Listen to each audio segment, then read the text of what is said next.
미국 역사상 최초의 다크호스 대통령으로 불리는 이가 있으니 바로 미국의 제11대 대통령 제임스 녹스 포크 대통령입니다. 우리에게 잘 알려져 있진 않지만 미국 역사에선 엄청난 업적을 세웠다고 합니다. 과연 그는 어떤 업적을 세웠으며 왜 다크호스로 불리게 됐는지 미국의 제11대 대통령 제임스 녹스 포크에 대해 알아보겠습니다.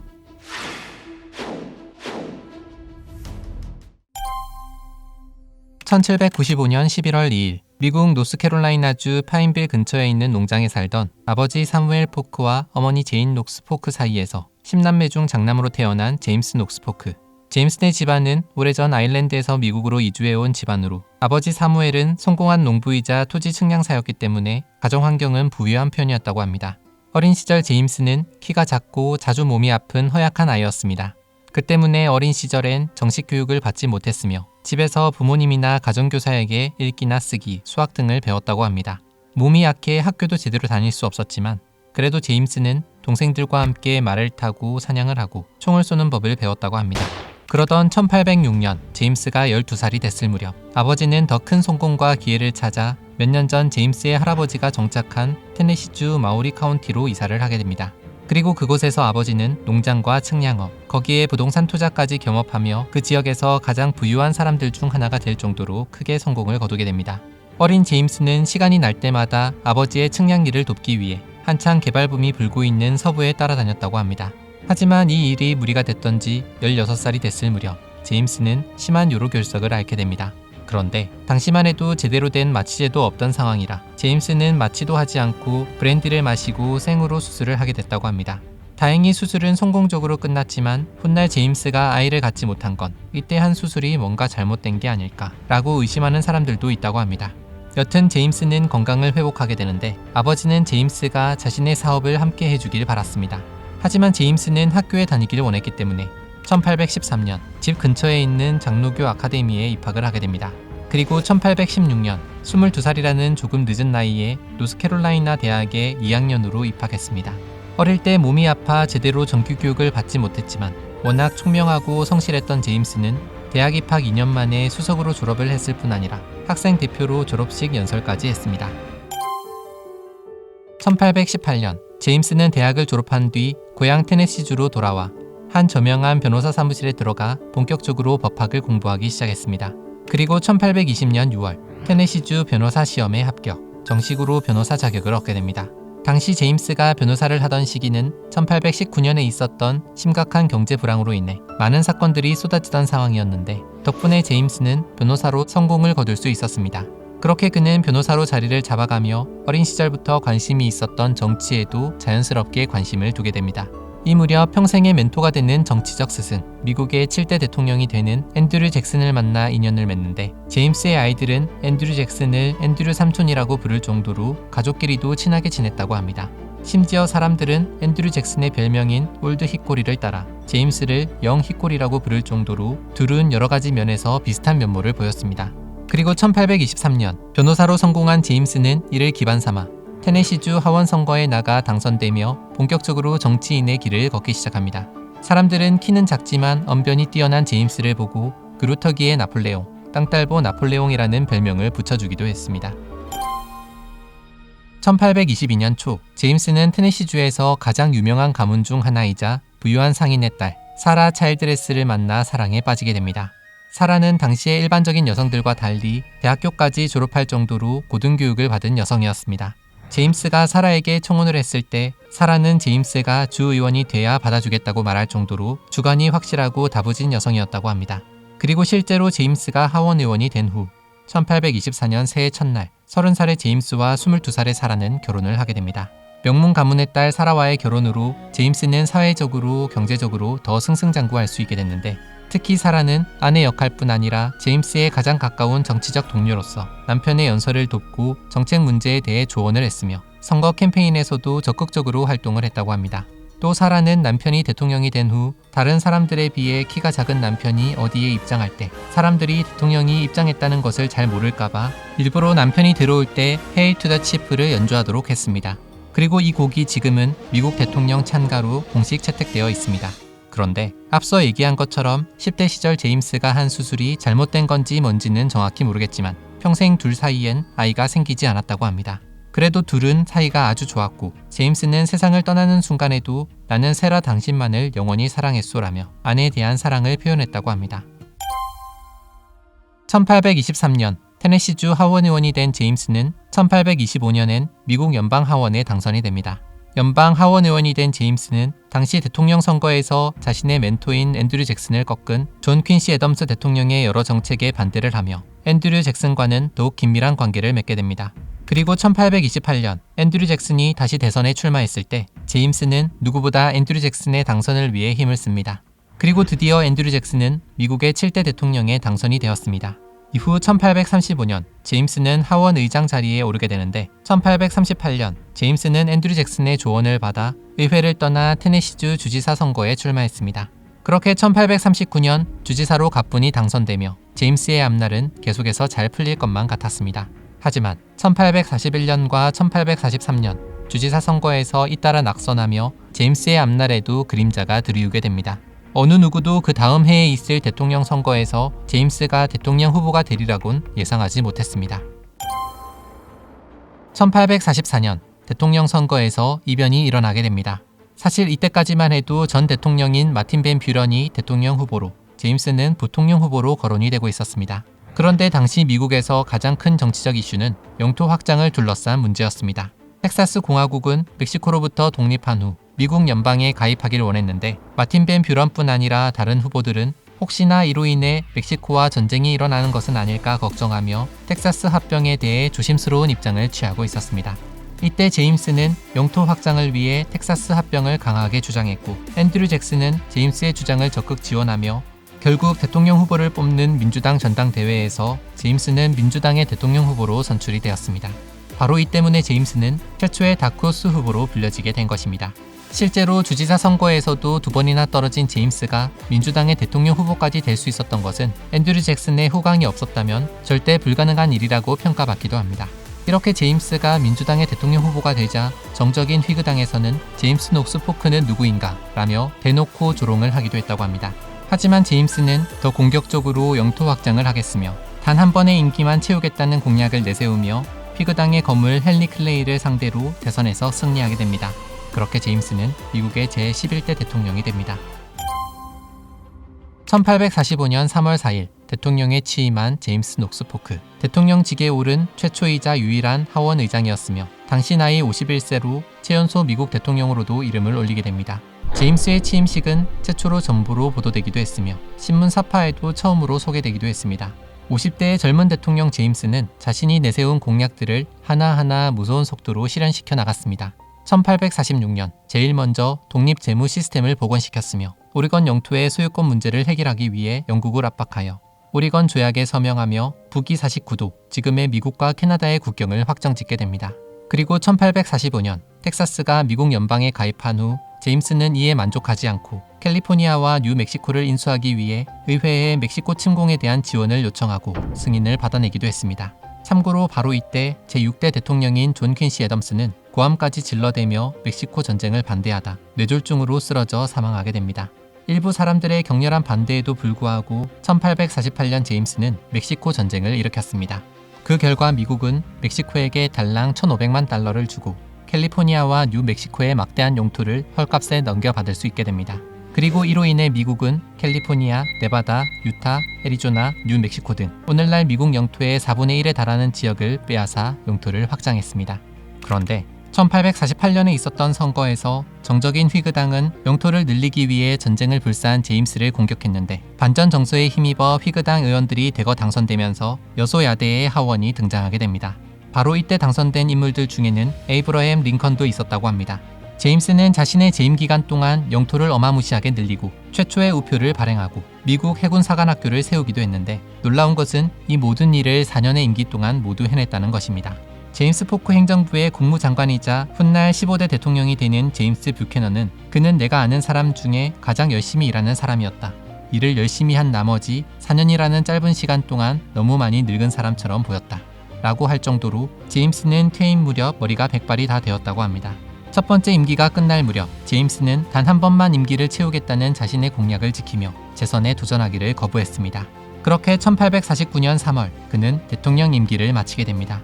퇴임 당시 그의 나이 55세로 역시나 최연소로 퇴임한 대통령으로 이름을 올렸다고 합니다. 대통령에서 물러난 후 다시 테네시주로 돌아온 제임스. 하지만 퇴임하고 얼마 안 돼 제임스는 민주당 지도부의 요청을 받아 미국의 남부 지역으로 순회 여행을 떠나게 됩니다. 당시 남부에서 인기가 많았던 제임스의 인기를 이용해 민주당의 지지도를 올리려는 전략이었습니다. 하지만 제임스는 이 여행 중 당시 뉴올리언스에서 유행하던 콜레라에 걸려 쓰러지게 되고 결국 1849년 6월 15일 대통령에서 물러난 지 겨우 103일 만에 세상을 떠나고 말았습니다. 그때 그의 나이 불과 55세로 암살을 당한 대통령을 제외하곤 사실상 역대 미국 대통령 중 가장 단명한 대통령으로 이름을 남기게 됩니다. 제임스는 현재 미국 국토 대부분을 완성한 대통령이자 미국이 태평양까지 진출할 수 있게 만듦으로써 초강대국으로 성장할 수 있도록 기반을 만들어낸 대통령으로 평가받고 있습니다.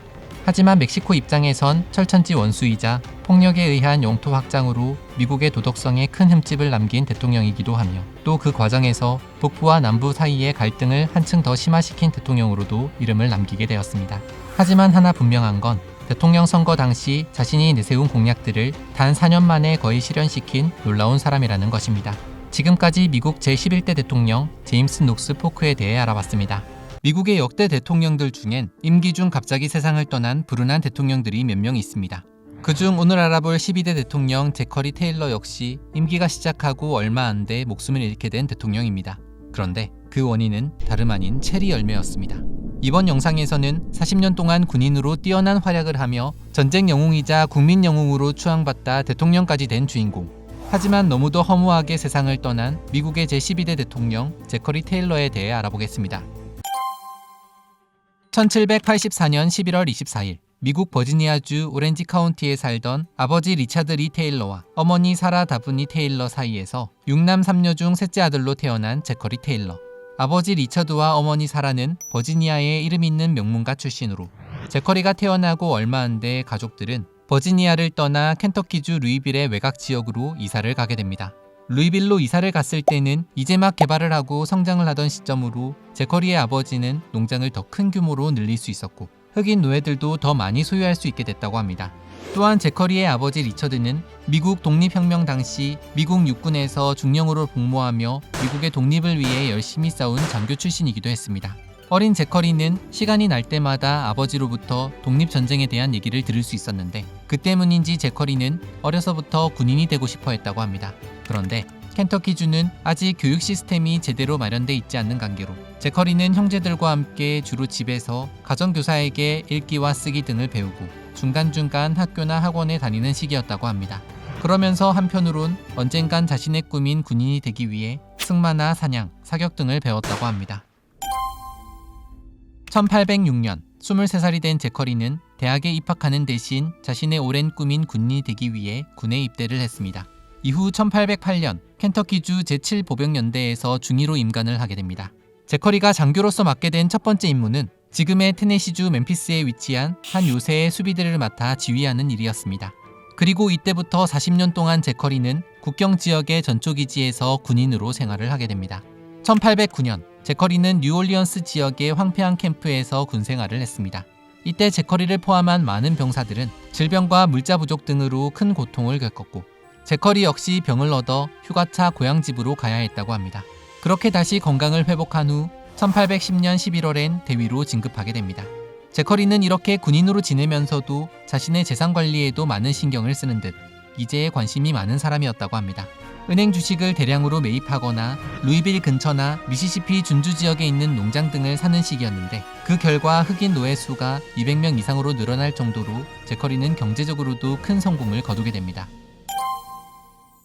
1809년 건강을 회복하기 위해 잠시 고향에 들어온 제커리는 지인의 소개로 켄터키에 있는 여동생 집에 놀러온 마가렛 맥컬 스미스라는 여성을 소개받아 사랑에 빠지게 됩니다. 그리고 그로부터 얼마 후인 1810년 6월 21일 27살의 제커리는 23살의 마가렛과 결혼을 하게 됩니다. 마가렛의 아버지 월터 스미스 소령 역시 제커리의 아버지처럼 미국 독립전쟁에 참전한 노련한 군인 출신으로 메릴랜드 주에서 큰 농장을 경영하던 분홍이었다고 합니다. 비슷한 가정 환경에서 자란 덕분인지 제커리와 마가렛의 결혼 생활은 순탄한 편이었습니다. 독실한 성공의 신자인 마가렛은 군인인 제커리의 안전과 건강을 위해 자주 기도를 했으며 특히 남편이 전쟁에 참전을 하게 되면 남편이 무사히만 돌아올 수 있다면 자신의 사회적 즐거움을 기꺼이 포기하겠다며 스스로 운둔자의 생활을 택하기도 했다고 합니다. 그런데 훗날 남편 제커리가 대통령 선거에 나가게 됐을 땐 평생 군인으로 살았던 남편이 힘들 것이라고 생각했던 건지 오히려 남편의 패배를 위해 기도를 했다고 합니다. 하지만 자신의 기도와 달리 결국 남편은 대통령이 되었고 제커리와 함께 워싱턴 DC로 가게 될 수밖에 없었습니다. 그럼에도 마가렛은 웬만하면 공개석상에 나서지 않아 딸 베티가 백악관의 안주인 역할을 맡아서 했다고 합니다. 참고로 제커리와 마가렛 사이엔 1남 5녀의 자식이 있으며 이 중 3딸이 아버지처럼 군인과 결혼했고 하나밖에 없는 아들 리처드 역시 미국 남북전쟁 중 남부동맹군의 사령관으로 복무를 했다고 합니다. 그런데 의외로 제커리는 딸들이 힘들까봐 군인과 사귀는 것을 반대했습니다. 특히 딸 사라가 훗날 미국 남부의 대통령이 될 제퍼슨 데이비스 중위와 사귈 때는 강력하게 반대를 했다고 합니다. 자신의 반대에도 불구하고 1835년 6월 딸 사라는 제퍼슨과 20대 초반의 나이에 결혼을 하게 됩니다. 하지만 결혼을 한 지 불과 3개월 만에 사라는 말라리아에 걸려 일찍 세상을 떠나고 말았다고 합니다. 제커리가 결혼을 하고 2년 후인 1812년 미영 전쟁이 터지게 됩니다. 제커리는 이 전쟁 중 9대 대통령인 윌리엄 헨리 해리슨과 함께 아메리카 원주민들로부터 인디애나를 지키는 데 성공하고 1814년엔 존슨 요새를 점령하는 등 군인으로서 뛰어난 활약을 하게 됩니다. 이후 소령을 거쳐 1819년엔 중령으로 1820년대에는 루이지애나 준주와 텍사스 국경에 있는 포트 제섭의 사령관이 되기도 했습니다. 1832년엔 대령으로 진급한 뒤 블랙호크 전쟁에 참전했으며 1837년엔 19세기에 일어난 가장 큰 미국 아메리카 원주민 전투 중 하나인 제2차 세미놀 전쟁에 참전해 전쟁을 승리로 이끄는 데 큰 공을 세우며 결국 장군으로 특별 진급까지 하게 됩니다. 이렇게 제커리는 자신의 능력을 바탕으로 뛰어난 군사 지도자로 명성을 얻게 되었으며 사람들로부터 올드 라우스 앤 레디라는 별명까지 얻게 됩니다. 이때까지만 해도 제커리는 정치에는 전혀 관심이 없는 태생이 군인인 사람이었습니다. 그런데 이런 그를 정치로 이끈 사건이 발생하게 됩니다. 바로 1845년 제임스 K 포크 대통령의 밀명이 전달된 것이었습니다. 국경을 넘어서 멕시코군을 도발하라는 내용이었고 이렇게 해서 터진 전쟁이 1846년 멕시코 전쟁이었습니다. 제커리는 텍사스를 방어하는 데 성공할 뿐 아니라 알로알토, 레사카 데마 팔마, 몬테레이 등에서 승리를 거두며 순식간에 전쟁 영웅으로 부상하여 미국 국민들에게 큰 인기를 얻게 됩니다. 그러자 제임스 포크 대통령은 제커리의 인기가 더 올라갈 것을 견제해 제커리 대신 윈필드 스콧 장군에게 멕시코시티를 점령하라고 명령을 내립니다. 하지만 제커리는 대통령의 명령을 거부하고 계속 진군했다고 합니다. 결국 1847년 2월 대통령의 지원이 없는 열악한 상황에서도 부에나비스타 전투에서 승리함으로써 캘리포니아와 뉴멕시코의 점령을 확고히 하게 됩니다. 그리고 제커리는 국민적 영웅으로 떠오르게 됩니다. 사람들과 언론들은 제커리를 미국의 전쟁 영웅이던 조지 워싱턴이나 앤드류 잭슨과 같이 언급하기 시작했습니다. 그러면서 자연스럽게 제커리도 곧 선거에 나오는 것 아니냐는 얘기가 흘러나오기 시작합니다. 하지만 제커리는 자신은 정치에 전혀 관심이 없고 그래서 대통령 후보에도 나서지 않을 것이라고 발표를 합니다. 당시 휘그당은 전쟁에 반대하는 입장이었음에도 불구하고 인기가 높은 제커리가 선거에서 승산이 있다고 판단하여 제커리를 여러 번 만나 설득하는 데 성공을 하게 됩니다. 그리고 1848년 휘그당의 대통령 후보를 뽑는 전당대회에 나가 휘그당의 거물 헨리 클레이를 꺾고 대통령 후보가 되는 데 성공합니다. 사실 그때까지만 해도 제커리는 정치는커녕 잠재적인 총사령관에게 투표하고 싶지 않다며 대통령 선거에 투표조차 해본 적이 없는 사람이었다고 합니다. 그래서 사람들은 혹시나 그가 휘그당의 꼭두각시가 되는 것 아니냐며 우려하는 눈길을 보내기도 했습니다. 하지만 제커리는 자신은 휘그당의 후보로 출마를 하지만 자신의 신념을 당에 굽히지 않겠다고 선언하며 자신의 뜻을 밝히기도 했습니다. 오랜 세월 동안 나라를 지키는 군인으로 있었던 만큼 주의 주권을 인정은 하되 어떠한 일이 있어도 미합 중국이 깨져서는 안 된다고 생각을 하는 연방파였으며 경제적으로 휘그당이 원했던 국가의 기반시설 확충이나 보호무역은 반대했지만 대통령은 헌법에 관련되지 않는 이상 거부권을 사용하면 안 되고 의회에 맡겨야 한다는 생각을 가지고 있었습니다. 그리고 1848년 11월 7일 처음으로 같은 날 전국의 모든 주들에서 대통령 투표를 하게 된 그날 반노예주의를 주장하며 다시 대통령 선거에 뛰어든 자유토지당의 마틴 벤 뷰런 전 대통령이 민주당의 표를 나눠 가져가는 바람에 제커리는 미국의 새로운 대통령이 되는 데 성공을 하게 됩니다. 그리고 이는 민주당이나 공화당이 아닌 다른 당으로 미국 대통령에 선출된 마지막 주인공으로 기록을 남기게 됩니다. 1849년 3월 4일 66세의 나이로 미국의 12대 대통령에 취임하게 된 제커리 테일러. 그런데 그의 취임식 과정에선 한 가지 해프닝이 있었습니다. 바로 3월 4일이 하필 일요일이었던 겁니다. 그러자 제커리는 자신은 그리스도인이어서 죽어도 일요일에는 취임 선서를 못하겠다고 거부했습니다. 결국 하루 뒤인 3월 5일 월요일에야 취임 선서를 하게 되었습니다. 그렇게 평생을 군인으로 지내다 처음으로 정치를 하게 된 제커리. 하지만 임기가 시작되자마자 큰 골칫거리가 제커리의 발목을 잡았으니 바로 노예 문제였습니다. 멕시코로부터 넘겨받은 지역에서 노예 제도를 허용해야 할지 말아야 할지의 여부를 두고 북부인들과 남부인들이 극한 대립을 하게 된 것입니다. 사실 제커리는 남부 출신의 노예를 소유하고 있었지만 노예 문제는 주에 맡기자는 입장을 가지고 있었으며 무엇보다 자신의 가장 큰 관심사는 어떻게든 미국이라는 국가를 하나로 묶는 것이었습니다. 당연히 자신들의 편을 들어줄 것이라고 생각하고 엄청난 지지를 보냈던 남부 사람들은 제커리의 중립적인 행동을 배신으로 받아들였고 급기야 일부 남부주들은 연방으로부터 탈퇴하겠다고 협박을 하기도 했습니다. 그러자 제커리는 만약 정말로 남부가 독립하게 된다면 자신이 직접 군대를 끌고 내려가 반역자 놈들을 전부 다 교수형에 처할 것이라며 더 강하게 으름장을 놓습니다. 이런 살얼음판 같은 상황 속에서 헨리 클레이 등 여러 의원들은 남부를 달래기 위해 도피노예법 제정을 제안하는 등 1850년 타협안을 내놓게 됩니다. 그런데 이 타협안을 놓고 의회에서 옥신각신하던 중 1850년 7월 4일 독립기념일 행사에 참여했던 제커리는 갑자기 쓰러지게 됩니다. 그리고 불과 닷새 후 갑자기 세상을 떠나고 말았습니다. 하필 독립기념일 행사날이 몹시 더운 날이었는데 상한 체리와 우유를 먹고 탈이 나 그만 급성 위장염에 걸려 사망을 하고 만 것입니다. 그의 나이 67세, 대통령이 된 지 겨우 16개월 만의 일이었습니다. 이로써 제커리는 9년 전 재임 중 사망한 휘그당 출신의 윌리엄 헨리 해리슨에 이어 재임 중 사망한 두 번째 대통령이 되었습니다. 휘그당은 군인 출신이었던 두 대통령이 모두 취임 직후 병사하며 빠르게 몰락하게 됐고 결국 링컨 때 공화당으로 재창당을 하게 됩니다. 제커리의 갑작스러운 죽음을 둘러싸고 오랫동안 미국에선 혹시 제커리가 독살당한 것이 아니냐는 의혹이 끊이질 않았다고 합니다. 결국 그의 사후 141년 만인 1991년에 이르러 유해를 부검하게 되었고 그 결과 자연사로 밝혀졌다고 합니다. 40년간 군인으로 많은 전쟁에서 활약하며 군 지도자로서 뛰어난 능력을 보여준 제커리 테일러. 그러면서 그는 전쟁에서 많은 사람들이 죽어가는 것을 보며 어떤 상황에서도 강한 국가, 미국 연방을 지켜야 한다는 확고한 믿음을 갖게 됐다고 합니다. 하지만 대통령이 되자마자 남부와 북부의 첨예한 대립이 이어지는 바람에 자신의 뜻을 제대로 펼쳐볼 틈도 없었으며 또 갑자기 세상을 떠나는 바람에 성과도 거의 남기지 못한 비운의 대통령으로 이름을 남기게 되었습니다. 지금까지 미국의 제12대 대통령 제커리 테일러에 대해 알아봤습니다.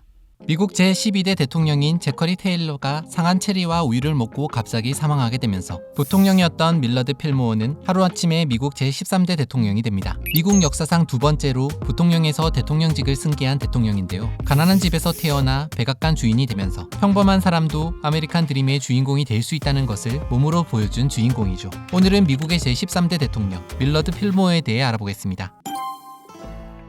1800년 1월 7일 미국 뉴욕주 서머힐에 살던 아버지 나다니엘 필모어와 어머니 피비 필모어 사이에서 8남매 중 둘째이자 장남으로 태어난 밀러드 필모어. 대부분의 전임 대통령들이 금수저였던 반면 밀러드의 아버지 나다니엘은 소작농으로 겨우 생계를 꾸려야 했기 때문에 밀러드네 집안은 매우 가난했다고 합니다. 때문에 밀러드는 제대로 된 학교 교육은 꿈도 꾸지 못했으며 밥을 굽는 일도 자주 있었는데요. 하지만 유난히 배움에 대한 열망이 컸던 밀러드는 혼자서 독학으로 읽고 쓰는 법을 배웠다고 합니다. 그러다 밀러드가 10대 중반이 됐을 무렵 아버지는 입 하나라도 덜어내기 위해 의복 제조업주에게 돈을 받고 밀러드를 견습생으로 보내게 되죠. 밀러드는 그럴듯한 기술이라도 배울 것이라 기대했건만 주어진 건 힘든 허드렛일 뿐이었는데요. 결국 밀러드는 돈을 빌려서 견습 비용을 갚은 뒤 다시 집으로 돌아오게 됩니다. 그리고 근처 방앗간에 새 일자리를 구해 낮엔 일을 하고 밤엔 도서관에서 닥치는 대로 책을 빌려와 공부를 했다고 합니다. 1819년 20살이 되어서도 여전히 방앗간에서 일을 하던 밀러드는 비는 시간을 이용해 인근 마을에 있는 학교에 등록했습니다.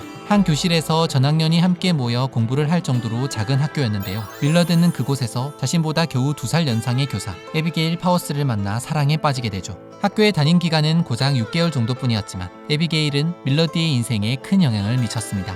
에비게일은 밀러드가 농부나 상인이 아닌 더 좋은 직업을 구할 수 있을 것이라며 꿈과 희망을 주었으며 또 더 어려운 과목을 공부할 수 있도록 책을 빌려주고 응원과 격려를 아끼지 않았던 건데요. 덕분에 밀러드는 법률가의 꿈을 키우게 되었죠. 1819년 말 아들의 꿈을 알게 된 아버지는 자신의 임대주였던 판사에게 부탁해 밀러드가 그 밑에서 서기로 일하며 법률 공부를 할 수 있도록 길을 열어주었다고 합니다. 그렇게 법률 공부를 시작한 지 4년 만인 1823년 밀러드는 24세 나이에 변호사 자격을 얻고 마을로 돌아와 그 마을의 유일한 변호사로 개업을 했습니다. 그러던 1826년 2월 5일 27살의 밀러드는 스승이자 연인이던 29살의 에이비게일과 결혼을 하고 아이 둘을 키우며 무난한 결혼 생활을 이어갔습니다.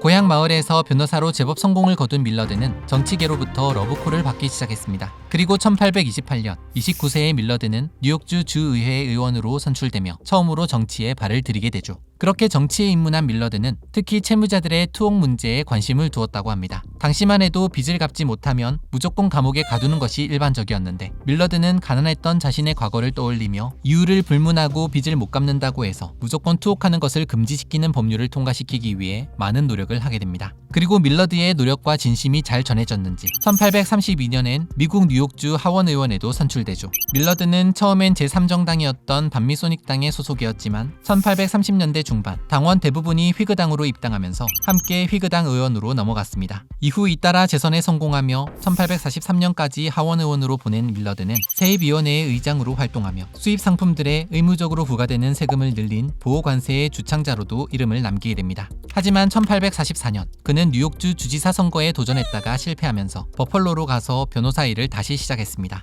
1846년 변호사 일을 하던 밀러드는 버펄로 대학의 총장에 취임하기도 했습니다. 그러면서도 그는 계속 정치인으로 재기할 기회를 찾았다고 합니다. 다행히 그 기회는 생각보다 빨리 찾아왔는데요. 바로 뉴욕의 감사원장 선거에 출마하게 된 것이죠. 그렇게 1848년 1월 1일 밀러드는 뉴욕의 최고 재정 감독관으로 당선이 돼 뉴욕의 금융 시스템 개선을 위해 힘을 쏟게 됩니다. 그런데 갑자기 밀러드는 바로 그해에 있었던 대통령 선거에서 제커리 테일러의 러닝메이트로 휘그당의 부통령 후보로 지명되는 상황에 놓이게 됩니다. 사실 밀러드는 전쟁 영웅이었던 제커리에 비해 잘 알려지지 않았지만 제커리가 뉴욕에서 승리하는 데 있어 북부 출신인 밀러드가 도움이 될 것이라고 판단되어 지명된 것이었습니다. 선거 결과 제커리는 미국 제12대 대통령으로 당선되었고 밀러드는 부통령의 자리에 오르게 됩니다. 사실 밀러드와 제커리는 서로의 배경도 정치적 입장도 너무도 달랐다고 합니다. 그래서 러닝메이트로 함께 선거에 나가긴 했지만 선거가 끝날 때까지 거의 만나지 않았다고 하는데요. 선거 이후에도 밀러드는 제커리 행정부에서 거의 찬밥 신세였다고 합니다. 특히 둘은 노예제와 남북 문제에 대해서도 다른 생각을 가지고 있었죠. 제커리가 연방을 중요하게 생각하여 무력을 통해서라도 남부를 제압하려고 생각한 데 반해 밀러드는 무엇보다 평화를 원했으며 그래서 남부와 북부의 타협점을 찾아주고 싶어 했습니다. 당시 남북의 상황에 대해 간단히 언급하자면 담배나 면화 농사를 주로 하는 남부에서는 막대한 노동력을 필요로 하는 산업구조를 가지고 있었기 때문에 노예제가 필요하던 상황이었다고 합니다. 반면 공업을 기반으로 했던 북부에서는 노예제를 반대한 데는 도덕적인 이유도 있었지만 그 이면엔 남부의 노예제 때문에 값싼 노동력을 이용할 수 없다는 경제적인 이유도 있었던 것이죠. 여튼 남북은 지금까지는 서로를 견제하며 힘의 균형을 잘 맞춰오고 있었는데요. 영토 확장에 따라 연방에 새롭게 들어오는 주가 늘어나면서 다시 갈등을 겪게 됩니다. 특히 1849년 캘리포니아가 연방 가입을 신청해 오며 노예제 허용 여부를 두고 주민투표를 하게 되고 압도적인 표 차이로 캘리포니아에서 노예제를 허용하지 않기로 결정이 나자 남부에서 크게 반발하고 나섰습니다. 그러자 1850년 초 휘그당의 상원의원 헨리 클레이가 타협안을 제안했습니다. 노예제를 할지 말지는 주민들의 의사를 존중하되 기존의 탈출 노예법을 더욱 엄격하게 개정해 남부의 권리를 보장하자는 것이 주 내용이었죠. 이 타협안에 대해 제커리는 공식적으로 반대 입장을 밝혔는데요. 반면에 밀러드는 공식적으로 자신의 입장을 밝히지 않았습니다. 단 밀러드는 제커리에게 만약 자신이 캐스팅 보드를 지게 될 경우 타협안에 지지표를 던질 것이라고 암시하기도 했던 것이죠. 그렇게 1850년 중반까지 두 사람은 타협안을 둘러싸고 한 해 만에 복신각신했다고 합니다. 그러던 중 1850년 7월 9일 대통령이었던 제커리가 갑자기 사망하게 되고 부통령이었던 밀러드는 다음날 바로 대통령직을 승계하며 미국 제13대 대통령이 되었습니다. 1850년 7월 10일 51살의 나이로 미국의 새로운 대통령이 된 밀러드는 새 내각을 꾸린 뒤 제일 먼저 1850년 타협안과 탈출 노예법에 서명을 했습니다. 밀러드의 결단으로 한동안 남과 북에는 평화가 찾아오는 듯 했죠. 하지만 이는 그리 오래 가지 못했습니다. 이 법이 아주 심각한 문제를 안고 있었기 때문인데요. 탈출 노예법은 남부의 노예 소유주가 도망간 노예를 마음대로 잡아갈 수 있게 만든 법이었고, 그러다 보니 함부로 남의 주에 들어가 노예를 잡아들였던 겁니다. 심지어 해방된 자유 흑인들조차 다시 노예가 되게 만들어버렸죠. 이런 말도 안 되는 법을 왜 통과시켰냐며 밀러드를 지지했던 북부 사람들은 밀러드에게 등을 돌렸고, 결국 북부 사람들과 휘그당 내의 강경파들의 반발로 인해 밀러드는 1852년 대선에서 휘그당의 지명조차 받지 못하게 되었습니다. 그렇게 임기 내내 북부와 남부, 노예제로 골머리를 앓던 그는 자신의 능력을 제대로 펼쳐볼 기회조차 얻지 못했습니다. 그래도 그 와중에 몇 가지 성과가 있긴 했습니다. 바로 메슈 페리 제독을 일본에 파견해 일본을 강제 개항시켰으며, 프랑스 나폴레옹 3세가 하와이 왕국에 관심을 보이자 몬로 독트린을 내세워 막아버린 것입니다. 그리고 밀러드의 아내 에비게일도 지적인 능력이 뛰어난 사람이었는데, 두 사람이 함께 백악관 최초의 도서관을 세우기도 했습니다. 1853년, 3년도 안 되는 짧은 임기를 마치고 백악관을 떠나게 된 밀러드. 그런데 대통령에서 물러난 지 고작 한 달 만에 아내 에비게일이 후임 대통령의 취임식에 참석했다가 폐렴에 걸려 갑자기 세상을 떠나고 말았습니다. 게다가 뒤이어 1854년 7월엔 외동딸 메리마저 콜레라로 사망하는 등 밀러드는 큰 불행을 겪게 되죠. 그러던 1856년, 밀러드는 개혁파들이 공화당으로 대부분 떠난 뒤 남겨진 휘그 당원과 반이민자 미국 정당을 통합한 노 나싱당의 대통령 후보로 지명되어 다시 한번 대선에 도전하기도 했는데요. 참패를 당하고 정치에서 은퇴를 하게 됩니다. 이후 다시 버펄로로 돌아가 지역사회에서 일하며 여생을 보냈다고 합니다. 그리고 아내와 사별한 지 5년이 흐른 1858년, 밀러드는 59살이라는 조금 늦은 나이에 캐롤라인 맥킨토시라는 아주 부유한 미망인을 만나 재혼을 했습니다. 이 결혼 덕분에 밀러드는 경제적으로 한층 풍요로워졌으며, 그의 집은 어찌나 크고 넓었던지 그 지역 사교계의 중심지가 되기도 했다고 합니다. 그렇게 시간이 흘러 1874년 2월, 밀러드는 뇌졸중으로 쓰러지게 되고 1년 후인 1874년 3월 8일 75세의 나이로 세상을 떠나게 됩니다. 가난한 통나무집에서 태어나 변호사로 성공을 거두고 미국 최고의 자리까지 오른 밀러드 필모어. 사실 그는 개인적 능력이나 정치적 재능이 충분히 있었음에도 당시 미국이 노예제 문제로 남과 북이 심하게 분열을 하고 있던 상황이라 어떻게 보면 시대를 잘못 만난 불운의 대통령일지도 모르겠습니다. 지금까지 휘그당 출신의 마지막 대통령, 미국 역사상 두 번째로 대통령직을 승계한 부통령, 미국 제13대 대통령 밀러드 필모어에 대해 알아봤습니다. 백악관에 전시된 역대 대통령들의 초상화 중 제일 잘생긴 대통령을 꼽으라면 언제나 꼽히는 한 사람이 있습니다. 그래서 잘생긴 프랭클린이라는 별명도 붙여지는데요. 바로 미국 14대 대통령 프랭클린 피어스입니다. 하지만 대통령으로서 능력이나 실력은 0. 결국 북부와 남부를 제대로 중재시키지 못해 남북전쟁의 불씨를 지피우기도 하죠. 오늘은 미국의 14대 대통령 프랭클린 피어스에 대해 알아보겠습니다. 1804년 11월 23일, 미국 뉴햄프셔주 힐스보로에 살던 아버지 벤자민 피어스와 어머니 안나 캐드릭 사이에서 8남매 중 5째로 태어난 프랭클린 피어스.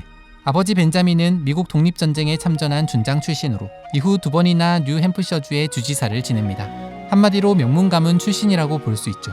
프랭클린은 비교적 여유로운 가정 환경에서 형제들과 함께 행복한 어린 시절을 보냈습니다. 특히 그는 파란 눈과 곱슬곱슬한 머리카락을 가진 미소년으로 어렸을 때부터 뛰어난 외모로 인기가 많았다고 합니다. 그러다 1812년 프랭클린이 9살이 됐을 때 미영전쟁이 일어나고 아버지는 프랭클린의 두 형들을 군대에 보내게 됩니다. 그래서 프랭클린은 준장 출신이던 아버지와 전쟁에 참전한 형들을 보며 자연스럽게 군대나 정치에 관심을 가질 수 있었습니다. 아버지 벤자민은 자식들의 교육에도 무척 관심이 많은 사람이었는데요. 프랭클린이 11살이 됐을 무렵 마을에 있는 사립학교에 보내고 1년 후에는 집에서 좀 더 멀리 떨어진 기숙학교에 입학을 시켰습니다. 하지만 어린 나이에 부모와 떨어져 낯선 곳에 살게 된 프랭클린은 그만 향수병에 걸리고 말았죠. 결국 그는 혼자 19km나 되는 거리를 걸어 집으로 돌아오게 됩니다. 아버지는 돌아온 프랭클린에게 저녁을 차려주었다고 합니다. 그런데 그 뒤로 다시 학교에 데려다 주었죠. 훗날 프랭클린은 이 순간을 자기 인생의 전환점이었다고 말했는데요. 그 후로는 묵묵히 학교 생활을 해나갔던 겁니다. 그리고 그해 말, 프랭클린은 대학 입시를 준비하기 위해 필립스 엑서터 아카데미로 다시 전학을 갔습니다. 1820년, 17살이 된 프랭클린은 메인주에 있는 보든 칼리지에 입학하게 됩니다. 이곳에서 훗날 미국 낭만주의 문학의 선구자가 되는 나다니엘 호손과 절친이 되는데, 나다니엘은 나중에 프랭클린의 전기를 써주기도 했습니다. 어렸을 때부터 독창적이고 에너지가 넘쳤던 프랭클린은 대학에 입학한 후 학업보다는 사회운동이나 진보적인 문학협회에 관심을 갖고 활발히 활동을 이어갑니다. 그러다 결국 2학년 말 기말 시험에서 그는 가장 낮은 점수를 받게 되었는데요. 자신의 성적에 깜짝 놀란 프랭클린은 이래선 안 되겠다며 열심히 공부하기로 마음먹게 됩니다. 그렇게 1824년 대학을 졸업할 때는 전교 3등의 우수한 성적으로 졸업할 수 있었다고 합니다. 졸업 후 프랭클린은 당시 뉴햄프셔의 주지사 밑에서 법률 공부를 시작했습니다. 그 후 매사추세츠주 노샘프턴에 있는 로스쿨에서 한 학기를 보내고 다시 뉴햄프셔의 한 판사 밑에서 법률 공부를 하게 되었습니다. 그러던 1827년 프랭클린은 24살의 나이에 정식 변호사가 되어 콩코드의 법률사무소를 개업했습니다. 사실 프랭클린은 유난히 말빨이 좋았던 데다 사람의 얼굴과 이름을 외우는 기억력이 뛰어났는데, 거기에 뛰어난 외모와 깊은 목소리까지 가지고 있어 곧 그 지역에서 능력 있는 변호사로 이름을 알리기 시작했습니다. 변호사로 경력을 쌓아오던 중 아버지와 함께 1828년 대통령 선거에서 앤드류 잭슨의 선거운동을 도우며 자연스럽게 정치에도 발을 들이게 되는데요. 1829년에는 주지사로 있던 아버지를 등에 업고 겨우 26살의 나이로 뉴햄프셔주의 하원으로 선출이 되었으며 2년 후엔 주의회 의장으로 임명되었습니다. 그리고 1833년엔 마침내 미국 하원의원에도 당선되며 계속해서 승승장구하게 됩니다. 1834년 31살의 프랭클린은 모교였던 보든 칼리지 학장의 딸 제인 애플턴과 결혼을 하게 됩니다.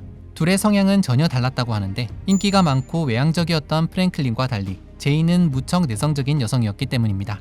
무엇보다 제인은 남편이 정치를 하는 것을 좋아하지 않았습니다. 1837년 프랭클린은 34살의 나이로 최연소 미국 상원의원으로 당선이 됩니다.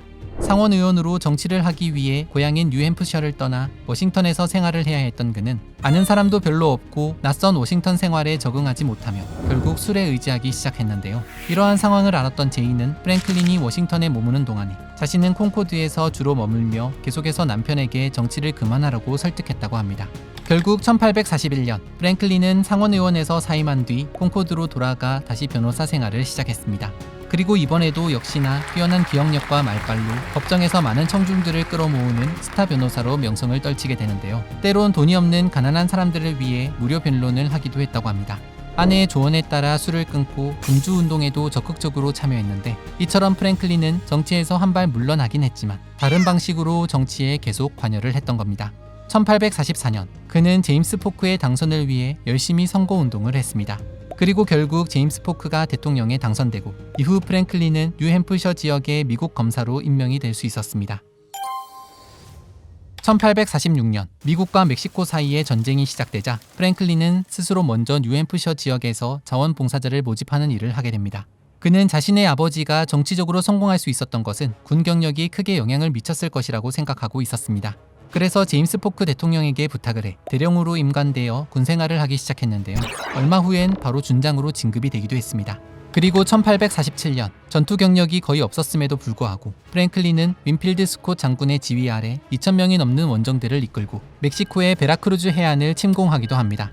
이때까지만 해도 별탈 없이 군생활을 이어가던 프랭클린은 그해 8월에 있었던 콘트레라스 전투에서 말이 걸려 넘어지는 바람에 다리를 다치는 부상을 당하게 됩니다. 다행히 이때는 부상이 심하지 않아 다음날 다시 전투에 참전하는데, 여기서 또다시 다리를 다치면서 프랭클린은 이후 소극적인 모습만 보이게 됐다고 합니다. 나중에 정적들은 프랭클린의 이런 모습을 두고 프랭클린은 겁쟁이라며 두고두고 비난을 했으며, 역사학자들 역시 군사 지휘관으로서의 프랭클린의 능력에 대해선 물음표를 던지는 편이라고 합니다. 아무튼 멕시코 전쟁이 끝나고 프랭클린은 다시 집으로 돌아와 변호사 생활을 이어갔습니다. 그러던 1852년 그는 주변의 제안으로 민주당 대통령 후보자 경선에 참가하게 됩니다. 사실 당시만 해도 프랭클린은 그렇게 유력한 후보자는 아니었으며, 무려 46번의 재투표를 거치는 동안 높은 인지도를 자랑하던 후보자들이 탈락하고 다크호스나 다름없던 프랭클린이 민주당의 대통령 후보가 된 것이었는데요. 평소 프랭클린이 정치를 하지 않았으면 했던 아내 제인은 이 소식을 듣고 기절했다고 합니다. 어쨌든 프랭클린은 자신의 전 사령관이었던 피그당의 윈필드 스콧 장군을 상대로 선거에서 승리하며 미국의 제14대 대통령에 당선이 됩니다. 대통령에 당선된 후 프랭클린은 취임식 전 아내와 12살 아들을 데리고 가족여행을 갔습니다. 그런데 이때 기차 탈선 사고가 발생하면서 그만 그의 아들이 세상을 떠나고 말았는데요. 사실 프랭클린과 제인 사이에는 3명의 아이가 있었는데 그중 둘은 어린 시절 병으로 세상을 떠나고 남은 한 아이마저 사고로 잃은 것이라 더욱 충격적이었죠.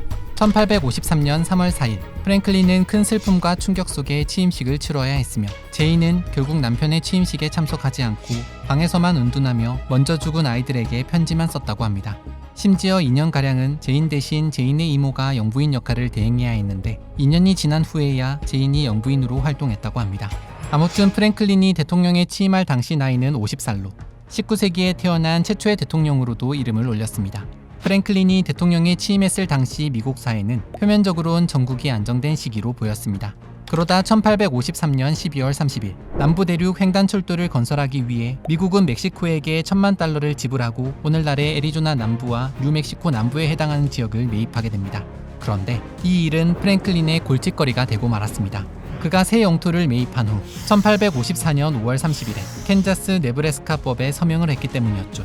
사실 캔자스는 1820년에 만들어진 미주리 타협에 의해 원래는 노예주가 아닌 자유주가 돼야 하는 주였으나 새로 통과된 이 법으로 인해 노예주를 할 것인지 자유주를 할 것인지 주민투표로 결정하도록 바뀌어 버린 것인데요. 새로 가입하는 주들의 자유로운 결정을 존중한다는 논리를 내세웠지만 이는 애써 만든 미주리 타협을 파기하고 실질적으로는 남부의 편을 든 것이나 다름없었던 것이었습니다.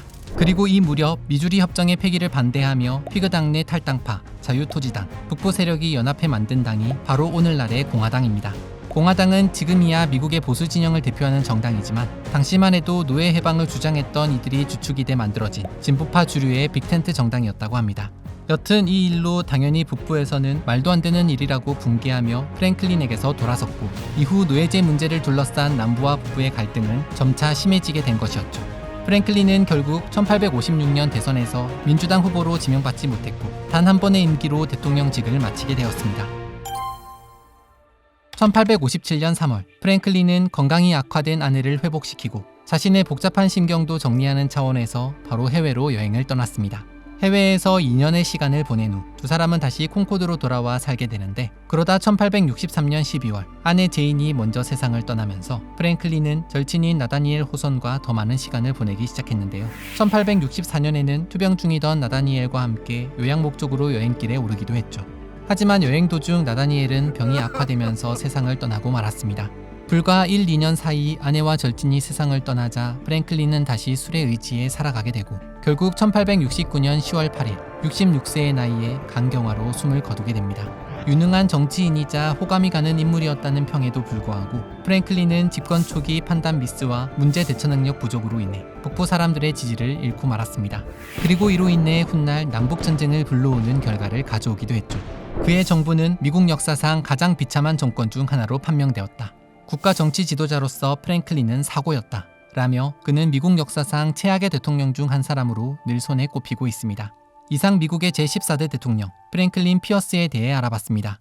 미국 남북전쟁 하면 제일 먼저 떠오르는 대통령 바로 에이브러햄 링컨 대통령이죠. 그렇다면 남북전쟁이 시작되기 바로 직전 대통령은 누구였을까요? 바로 오늘 알아볼 제15대 대통령 제임스 뷰캐넌입니다.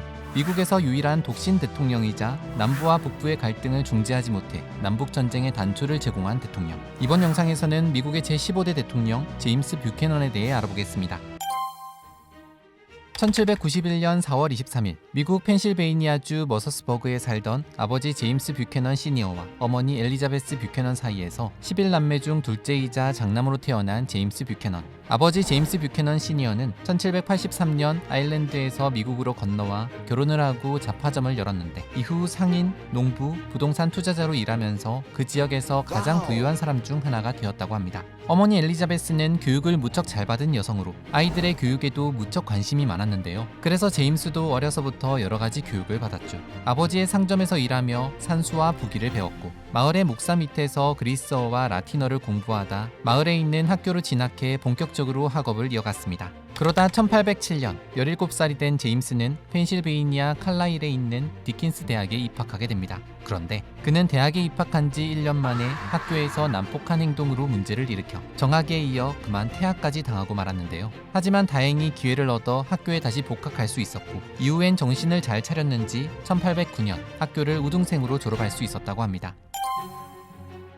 평상시 토론을 잘하고 법률에 관심이 많았던 제임스는 본격적으로 법학을 공부하기 위해 펜실베이니아 랭커스터로 갔습니다. 그곳에서 한 변호사 밑에서 법률을 공부하기 시작했는데요. 그는 1812년에 변호사 자격을 얻어 정식으로 변호사가 되는 데 성공합니다. 그런데 바로 그해 미영 전쟁이 일어나게 됩니다. 이때 제임스는 누가 시킨 것도 아닌데 스스로 군에 입대해 제대할 때까지 사병으로 군복무를 했습니다. 이는 역대 미국 대통령 중 유일하게 병사 신분으로 군복무를 마친 대통령으로 기록됩니다. 전쟁이 끝난 후 다시 펜실베이니아 랭커스터로 돌아와 본격적으로 변호사 일을 시작하게 된 제임스는 금세 능력 있는 변호사로 이름을 날리며 재산도 빠르게 늘리기 시작했습니다. 그러다 1814년 잘 나가던 변호사 제임스는 24살의 젊은 나이에 펜실베이니아주 하원 의원에 선출되며 처음으로 정치에 발을 들이게 됩니다. 1816년 제임스는 한 무도회에 참석했다가 그곳에서 앤 캐롤라인 콜몬이라는 여성을 만나 사랑에 빠집니다. 앤은 철강 제조와 무역을 하는 거의 재벌급 집안의 딸이었는데요. 앤의 부모는 제임스를 탐탁치 않게 여겼다고 합니다. 하지만 제임스는 앤과 사랑을 이어갔고 1819년에 드디어 약혼을 하게 됩니다. 그런데 제임스는 앤과 약혼을 한 이후 정치와 변호사 업무로 인해 그녀와 함께 보내는 시간이 거의 없어질 정도로 바빠졌다고 합니다. 그러자 사람들 사이엔 이런저런 소문이 퍼지기 시작했습니다. 제임스가 돈 때문에 앤과 결혼하려고 한다. 제임스가 다른 여자랑 바람이 났다. 뭐 이런 소문들이었는데요. 이런 얘기는 곧 앤에게도 들어갔죠. 그런 소문들이 사실인지 아닌지는 정확히 알 수 없지만 앤은 제임스에게 파혼을 선언했습니다. 그리고 앤은 약혼을 파기하고 얼마 안 돼 1819년 12월 9일 약물 과다복용으로 갑자기 세상을 떠나고 맙니다. 앤의 부모는 딸의 갑작스러운 죽음에 한때는 딸의 약혼자였던 제임스가 장례식에 참석하는 것도 막을 만큼 제임스를 강하게 비난했다고 합니다. 제임스는 앤이 세상을 떠난 후 행복이 내게서 영원히 사라진 것 같다며 앞으로 평생 결혼하지 않겠다고 맹세했는데요. 실제로 죽을 때까지 독신을 유지한 미국 역사상 유일한 총각 대통령으로 이름을 올리고 있습니다. 그런데 제임스가 평생 결혼을 하지 않고 혼자 있었던 이유에 대해선 다른 추측도 있습니다. 바로 전임 대통령이었던 프랭클린 피어스의 부통령 윌리엄 킹과 특별한 사이가 아니었냐는 것인데요. 윌리엄 킹도 제임스처럼 평생을 독신으로 있었던 데다 둘이 15년간 한 집에 살 정도로 사이가 무척 가까웠기 때문이었죠. 여튼 제임스가 평생 결혼을 하지 않은 이유는 정확히 알 수 없지만 아내가 없었던 제임스가 대통령으로 있는 동안 조카가 영부인 역할을 맡았다고 합니다. 펜실베이니아주 하원 의원으로 활동하던 제임스는 1820년 미국 하원 의원으로 선출된 후 10년간 재선에 성공하며 5선 의원의 타이틀을 얻게 됩니다. 그리고 1824년 대통령 선거에서부터 앤드류 잭슨을 지지하며 선거운동을 돕게 되는데 1828년 재도전 끝에 드디어 앤드류 잭슨이 대통령이 되고 이후 1831년 제임스는 러시아 주재 미국 공사로 임명이 돼 미국과 러시아 사이의 첫 통상조약을 협상하는 등 외교관으로 성공적인 변신을 하게 됩니다. 그리고 1833년 11월 그는 다시 미국으로 돌아온 후 이듬해 미국 상원에 선출돼 10년 가까이 상원의원으로 활동을 이어갔습니다. 상원의 임기가 끝날 무렵 제임스는 의회에서 가장 강력한 상원의원 중 한 사람이 되어 있었는데요. 그는 또 다른 꿈을 꾸기 시작했죠. 바로 미국의 대통령이 되는 것이었습니다. 하지만 대통령 후보를 뽑는 경선에서 제임스 포크에게 밀리고 말았는데요. 이후 대통령이 된 제임스 포크는 제임스를 국무장관으로 임명하게 되고 국무장관이 된 제임스는 멕시코 전쟁으로 늘어난 영토를 가지고 영국과 협상을 벌여 국경을 정하는 오레곤 조약을 체결하기도 합니다. 제임스는 이후에도 1848년 대통령 선거, 1852년 대통령 선거에서 다시 민주당의 대통령 후보로 도전했지만 번번이 실패하고 말았습니다. 이런 가운데 1853년 미국 제14대 대통령 프랭클린 피어스가 제임스를 영국 주재 미국 대사로 임명하게 되면서 제임스는 외교관으로 유럽에 머물게 됩니다. 그런데 이 일은 제임스에게 큰 기회로 돌아왔습니다. 제임스가 공사로 해외에 파견돼 있는 동안 미국은 남북으로 갈라져 노예제 문제를 두고 큰 갈등을 겪게 된 것이었죠. 특히 1854년 프랭클린 피어스가 서명한 캔자스 네브래스카법을 둘러싸고 남부와 북부는 극한의 갈등을 겪게 되었습니다. 바로 이런 상황에서 민주당은 미국에 없어서 이 문제에 대해 아무런 입장을 취하지 않았던 제임스가 오히려 대통령 선거에서 승산이 있다고 판단하여 대통령 후보로 선택을 하게 됩니다. 그리고 1856년 제임스는 마침 휘그당의 분열로 인해 비교적 쉽게 미국의 제15대 대통령이 되는 데 성공을 합니다. 1857년 3월 4일 67세의 제임스는 대통령으로 취임했습니다. 그의 취임식은 미국에서 최초로 사진으로 기록된 취임식이라고 합니다. 하지만 제임스의 대통령 임기는 시작부터 심상치 않았습니다. 대통령이 된 제임스는 자신의 사람들 위주로 내각을 구성해 민주당의 반발을 샀고 특히 남부 출신과 남부의 호의적인 인물들을 채우면서 북부 지역 정치인들의 비난을 사게 된 것이었죠. 여기에 취임 후 얼마 안 돼 미국 대법원은 미국 역사상 가장 수치스러운 판결로 알려진 드레드 스콧 판결을 내리게 됩니다. 드레드 스콧은 미주리 출신의 흑인 노예의 이름인데, 이 드레드 스콧이란 흑인 노예가 주인을 따라 노예제 폐지주의인 자유주의에 왔기 때문에 이제 자신은 자유인이란 소송을 제기한 사건이었습니다. 그러자 연방 대법원은 노예는 미국의 시민이 아니기 때문에 연방 법원에 제소할 권리 자체가 생길 수 없다며 드레드 스콧의 소송을 기각해버렸습니다. 한마디로 이 판결은 노예 제도를 합법화한 판결이었죠. 이 같은 결과에 남부인들은 환호하며 노예 반대파들을 공격하기 시작했으며, 북부인들은 대법원의 시대착오적인 판결에 더욱 분노를 했습니다. 그런데 바로 이때 제임스는 드레드 스콧 판결을 지지하며 북부 쪽 판사에게 이 판결을 지지하라며 은근슬쩍 압력까지 가했습니다. 사실 제임스 개인적으로는 노예 제도를 반대했지만 헌법에 따라 연방정부가 마음대로 남부의 권리를 빼앗을 수 없다고 생각했기 때문이었는데요. 무엇보다 제임스는 일단 이렇게 대법원이 판결을 내리면 모두 그 판결을 따르게 될 것이라고 쉽게 판단한 것이었습니다. 하지만 이 판결로 갈등이 해결되기는커녕 더욱 심각해졌으며, 노예제 폐지를 가치로 내걸고 출범한 공화당은 이 결정을 거부하겠다고 선언하기도 했습니다. 그러면서 당시만 해도 신생 정당이었던 공화당은 1858년 상원의원 선거에서 다수당의 지위를 차지하게 되며 자신들의 정치적 입지를 크게 넓히는 계기를 마련할 수 있었습니다. 바로 이 시기 무명에 가까웠던 정치인 에이브러임 링컨은 일약 전국적인 유명인사로 이름을 떨치게 됩니다. 그러면서 공화당은 제임스의 의제를 거부하고, 제임스는 다시 공화당 법안의 거부권을 행사하며 연방정부는 그야말로 교착 상태에 빠지고 말았습니다. 그런 와중에 1860년 대통령 선거가 열리게 되는데, 민주당은 노예제 문제 때문에 북부와 남부로 분열돼 한 당에서 각각 다른 후보를 지명하는 상황을 맞이하게 됩니다. 그 결과 공화당의 에이브러임 링컨이 큰 표 차이로 미국의 제16대 대통령으로 당선되었는데요. 그러자 남부에선 공화당 행정부를 인정하느니 차라리 연방을 탈퇴하겠다며 1860년 12월 20일 사우스캐롤라이나주를 시작으로 1861년 2월까지 7개의 남부주가 연방에서 탈퇴하여 미국 남부연합을 형성하게 됩니다. 이런 상황 속에서도 제임스는 남부의 주들이 탈퇴하는 것을 막을 헌법적 권한은 없다며 반감만 했습니다.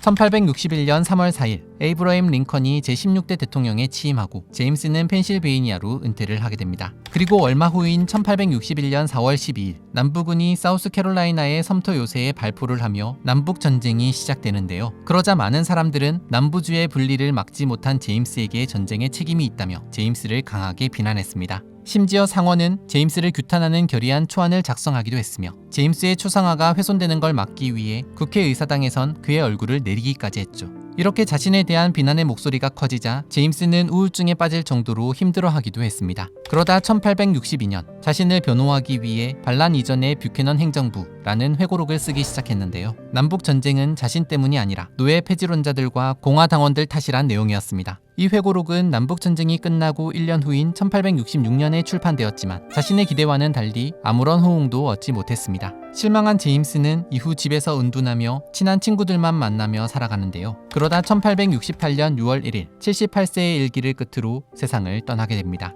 지금까지도 제임스는 남부와 북부 사이에서 중재 역할을 제대로 수행하지 못해 남북전쟁의 큰 원인을 제공한 무능한 대통령, 미국 역사상 최악의 대통령 중 한 사람으로 이름을 올리고 있습니다. 대통령 제임스로서는 최악의 평가를 받고 있지만 인간 제임스는 선한 사람이라는 평가를 받고 있다고 합니다. 개인적으로는 노예제도를 반대했기 때문에 퇴임 후 남부에서 노예를 사들여 북부에 해방시켜주기도 했으며, 도움이 필요한 친구에게 돈을 빌려주고 가난한 사람들에게 기부도 하는 관대한 사람이었다는 것입니다. 지금까지 좋은 사람이지만 무능한 대통령, 18세기에 태어난 마지막 대통령이자 유일한 독신 대통령, 미국의 제15대 대통령 제임스 뷰캐넌에 대해 알아봤습니다.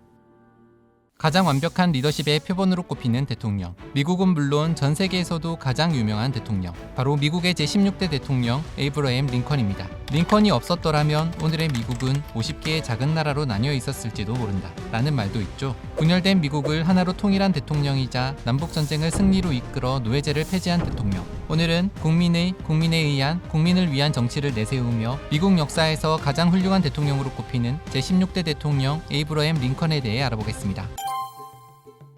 1809년 2월 12일 미국 켄터키주 하딘 카운티에 살던 아버지 토머스 링컨과 어머니 낸시 링컨 사이에서 태어난 에이브러햄 링컨. 에이브러햄이 태어난 곳은 집이라고는 하지만 방 한 칸밖에 없는 오두막이었는데요. 아버지 토마스는 한때 분홍이었으나 파산한 뒤 에이브러햄이 태어난 이후엔 내내 가난하게 살았다고 합니다. 때문에 에이브러햄은 제대로 된 교육은커녕 어렸을 때부터 집안일이나 농사일을 도와야 했습니다. 심지어 품삯을 벌기 위해 다른 집의 일까지 해야 했고 마을 사람들이 애를 너무 부려먹는 거 아니냐? 고 흉을 볼 정도였다고 합니다. 아버지 토마스는 문맹이었던 데다 너무 가난했기 때문에 먹고 살기 위해서는 무조건 육체노동을 해야 한다고 생각하는 사람이었습니다. 그래서 에이브러햄이 책을 읽거나 공부를 하고 있으면 저놈이 일을 하기 싫어 깨를 부리는구나 라고 생각했다고 합니다. 하지만 그런 아버지와 달리 에이브러햄은 교육만이 힘든 육체노동을 벗어날 수 있는 길이라 생각하고 일하는 틈틈이 독학으로 공부를 했습니다. 또 아무리 집에서 먼 곳이라도 누군가 책을 가지고 있다는 소문이 들리면 책을 빌리러 가곤 했다고 합니다. 그러다 1816년 에이브러햄네 가족은 토지 분쟁으로 인해 인디애나주 페리 카운티로 이사를 가게 됩니다. 그러던 1818년 에이브러햄이 10살이 됐을 때 그의 어머니는 당시 남부 인디애나 전역을 휩쓴 이상한 우유병에 걸려 갑자기 세상을 떠나고 말았습니다. 나중에 알고 보니 이 우유병은 독초를 먹은 소의 우유나 고기를 먹어서 생긴 병이라는 것이 밝혀졌죠. 어머니가 그렇게 세상을 떠나고 2년 후 아버지는 어린 시절 친구였던 사라 부시와 재혼을 하게 됩니다. 새어머니 사라에게도 이미 자식이 셋이나 있었지만 다행히 새어머니 사라는 매우 현명하고 따뜻한 여성이었다고 합니다. 그래서 에이브러햄은 새어머니를 천사엄마라고 부를 정도로 믿고 따랐으며 사라 역시 에이브러햄을 친자식처럼 보살폈습니다. 게다가 사라는 유난히 총명했던 에이브러햄의 재능을 알아보고 계속 책을 읽고 공부를 할 수 있도록 응원하고 격려를 해주었다고 합니다. 또 사라는 유머 감각도 뛰어났다고 전해지는데 훗날 정치인 에이브러햄이 보여준 특유의 위트와 유머 감각은 바로 새어머니에게 영향을 받은 것이라고 합니다. 하지만 그때까지만 해도 아버지는 시간만 나면 책을 읽는 에이브러햄을 영 못마땅하게 여겼습니다. 그러던 어느 날 아버지의 생각을 바꾸게 된 한 가지 사건이 일어나게 되니 바로 글을 전혀 읽지 못했던 아버지가 사기 계약을 당할 뻔한 것을 에이브러햄이 막아준 것이었죠. 아버지는 자신의 땅 중 일부를 누군가에게 팔기로 하고 계약서에 서명을 하기로 했는데 그때 마침 에이브러햄이 계약서를 자세히 살펴보니 땅의 전부를 파는 것으로 써져 있었던 것인데요. 하마터면 땅 전부를 날릴 뻔했던 아버지는 이후로는 에이브러햄이 책을 읽는 것을 봐도 잔소리를 하지 않았습니다. 1828년 20살이 된 에이브러햄에게 또다시 큰 불행이 찾아왔습니다. 바로 하나뿐인 친누나 세라가 결혼 후 아기를 낳다 22살의 젊은 나이에 세상을 떠나게 된 것입니다. 어렸을 때부터 사람이 거의 없던 척박한 시골 개척지에서 자란 둘은 서로가 유일한 친구였을 정도로 유난히 사이가 돈독한 남매였는데 이렇게 어머니에 이어 누나까지 세상을 떠나며 에이브러햄은 큰 충격과 슬픔을 겪어야 했다고 합니다. 1830년 에이브러햄의 가족은 다시 일리노이주로 이사를 가게 되었습니다. 아버지처럼 농사꾼이 될 마음이 없었던 에이브러햄은 집을 나와 그때부터 여러 가지 일을 전전하기 시작했는데요. 독립 후 에이브러햄이 하게 된 일은 뉴올리언스까지 짐을 운반하는 것이었습니다. 바로 이때 에이브러햄은 자신의 인생에 큰 영향을 주는 한 장면을 목격하게 됩니다. 바로 노예 경매장에서 흑인 어머니와 어린 자식을 강제로 갈라놓으며 울부짖는 아이와 어머니를 보고 큰 충격을 받게 된 것이었죠. 이후 에이브러햄은 일리노이주 뉴세일럼에 정착해 잡화점 직원, 우체국, 측량기사 등 이것저것 닥치는 대로 일했습니다. 그러면서 이 시기 에이브러햄은 특이하게도 프로레슬러로도 활동을 하게 됩니다. 놀라운 건 그냥 프로레슬러가 아니라 링 위를 평정했던 그야말로 전설적인 프로레슬러였다는 사실입니다. 사실 17살 때 이미 키가 193cm까지 자랐던 에이브러햄은 어렸을 때부터 육체 노동을 많이 해서인지 다부진 몸에 체력도 무척 좋았다고 합니다. 특히 힘이 엄청나게 좋았던 것으로 소문이 자자했는데 그래서인지 어렸을 때부터 도끼질을 엄청 잘해 남들보다 몇 배는 빨리 장작을 패기도 했으며 위협을 하는 강도나 동네 깡패들을 만나 한 번에 패대기 쳐버린 적도 있었다고 합니다. 그렇게 193cm의 장신에서 나오는 압도적인 피지컬을 바탕으로 300번 넘는 경기를 치르며 단 한 번의 패배만 기록할 정도로 놀라운 실력을 보여준 프로레슬러 에이브러햄 링컨. 그래서 지난 1992년엔 미국 프로레슬링 명예의 전당에도 이름을 올리기도 했습니다. 그러다 1832년 미국과 아메리카 원주민 사이에 블랙호크 전쟁이 일어나자 에이브러햄은 자원봉사자로 군에 입대를 하게 됩니다. 이때 주변 사람들의 추천으로 그 지역 대장으로 선출되었는데요. 군복무 기간은 매우 짧았지만 뛰어난 전략과 전술을 보여줬다고 합니다. 이때의 군 경험은 훗날 남북전쟁을 지휘할 때 영향을 주기도 했습니다.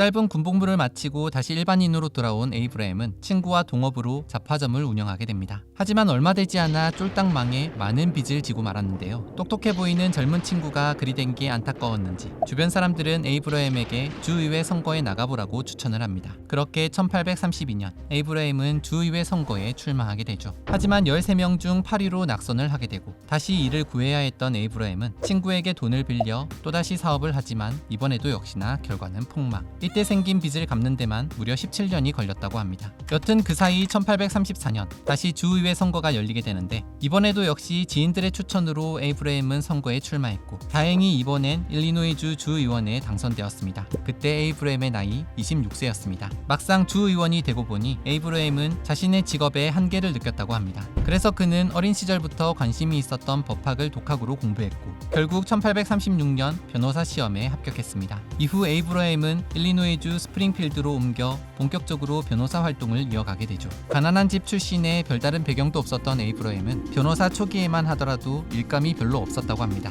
그러다 집안도 좋고 인맥도 좋던 변호사와 동업을 하며 다양한 사건을 맡기 시작했습니다. 그리고 나중엔 큰 정치적 사건을 맡을 정도로 변호사로서의 명성도 높아지고 수입도 껑충 뛰었다고 합니다.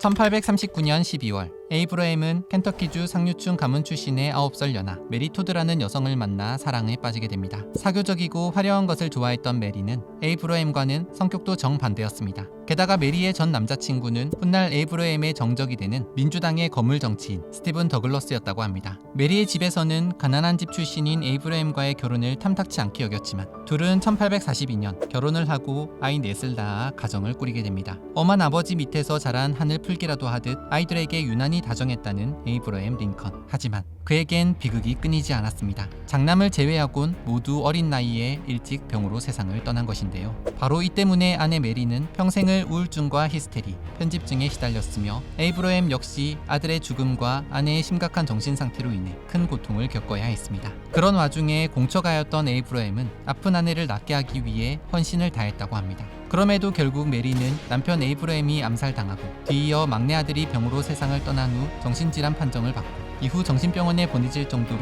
불행한 삶을 살다 세상을 떠났다고 합니다. 게다가 남북전쟁 당시 국가 예산이 빠듯하던 시기에 사치를 부리고 남부에 살던 친정동생을 불러 백악관에 묵게 하는 등 적절하지 못한 행동을 자주 보임으로써 메리는 미국 역사상 가장 인기 없는 영부인으로도 이름을 올리게 됩니다. 그런데 사실 아내 메리뿐 아니라 에이브라임 역시 평생을 만성우울증에 시달렸다고 전해집니다. 그가 남긴 시나 연설, 편지를 보면 죽음에 대한 언급이 가득 차 있으며 혹시나 자기가 정신을 놓는 건 아닐까 두려워했다고 합니다. 그래서 20대 이후부턴 술을 한 번도 마시지 않을 정도로 절제된 삶을 살았으며 자신의 우울증을 이겨내기 위해 유머나 농담을 더 자주 사용하곤 했다고 합니다. 1834년부터 휘그당 소속으로 일리노이주 의원에 연달아 당선되며 주의원으로 활동하던 에이브라임. 그런데 1838년 일리노이주 의장에 도전했지만 낙선, 1840년 대통령 선거인단에 도전했다 낙선, 1844년 연방 하원 의원 공천에 탈락하는 등 연달아 고배를 마시게 됩니다. 그러다 1846년 38살의 나이로 겨우겨우 미국 하원 의원에 당선되는 데 성공하는데요. 하원으로 있던 당시 에이브라임은 나라를 전쟁으로 몰고 간 제임스 포크 대통령의 멕시코 전쟁을 강하게 비난하고 나섰습니다. 이때 일리노이주 유권자들에게 인기를 잃게 되고 결국 1849년에는 재선에 도전하지 않고 다시 변호사로 돌아가게 됩니다. 그렇게 변호사로 살아가다 1854년 미국 상원의원 선거에 출마했으나 낙선, 1856년 부통령 후보 지명전에 출마했으나 낙선, 1858년 상원의원에 다시 출마했으나 또 낙선, 정치인으로 엘리트 코스는커녕 낙선왕으로 가시밭길만 걷게 되죠. 하지만 1858년 상원의원 자리를 둘러싸고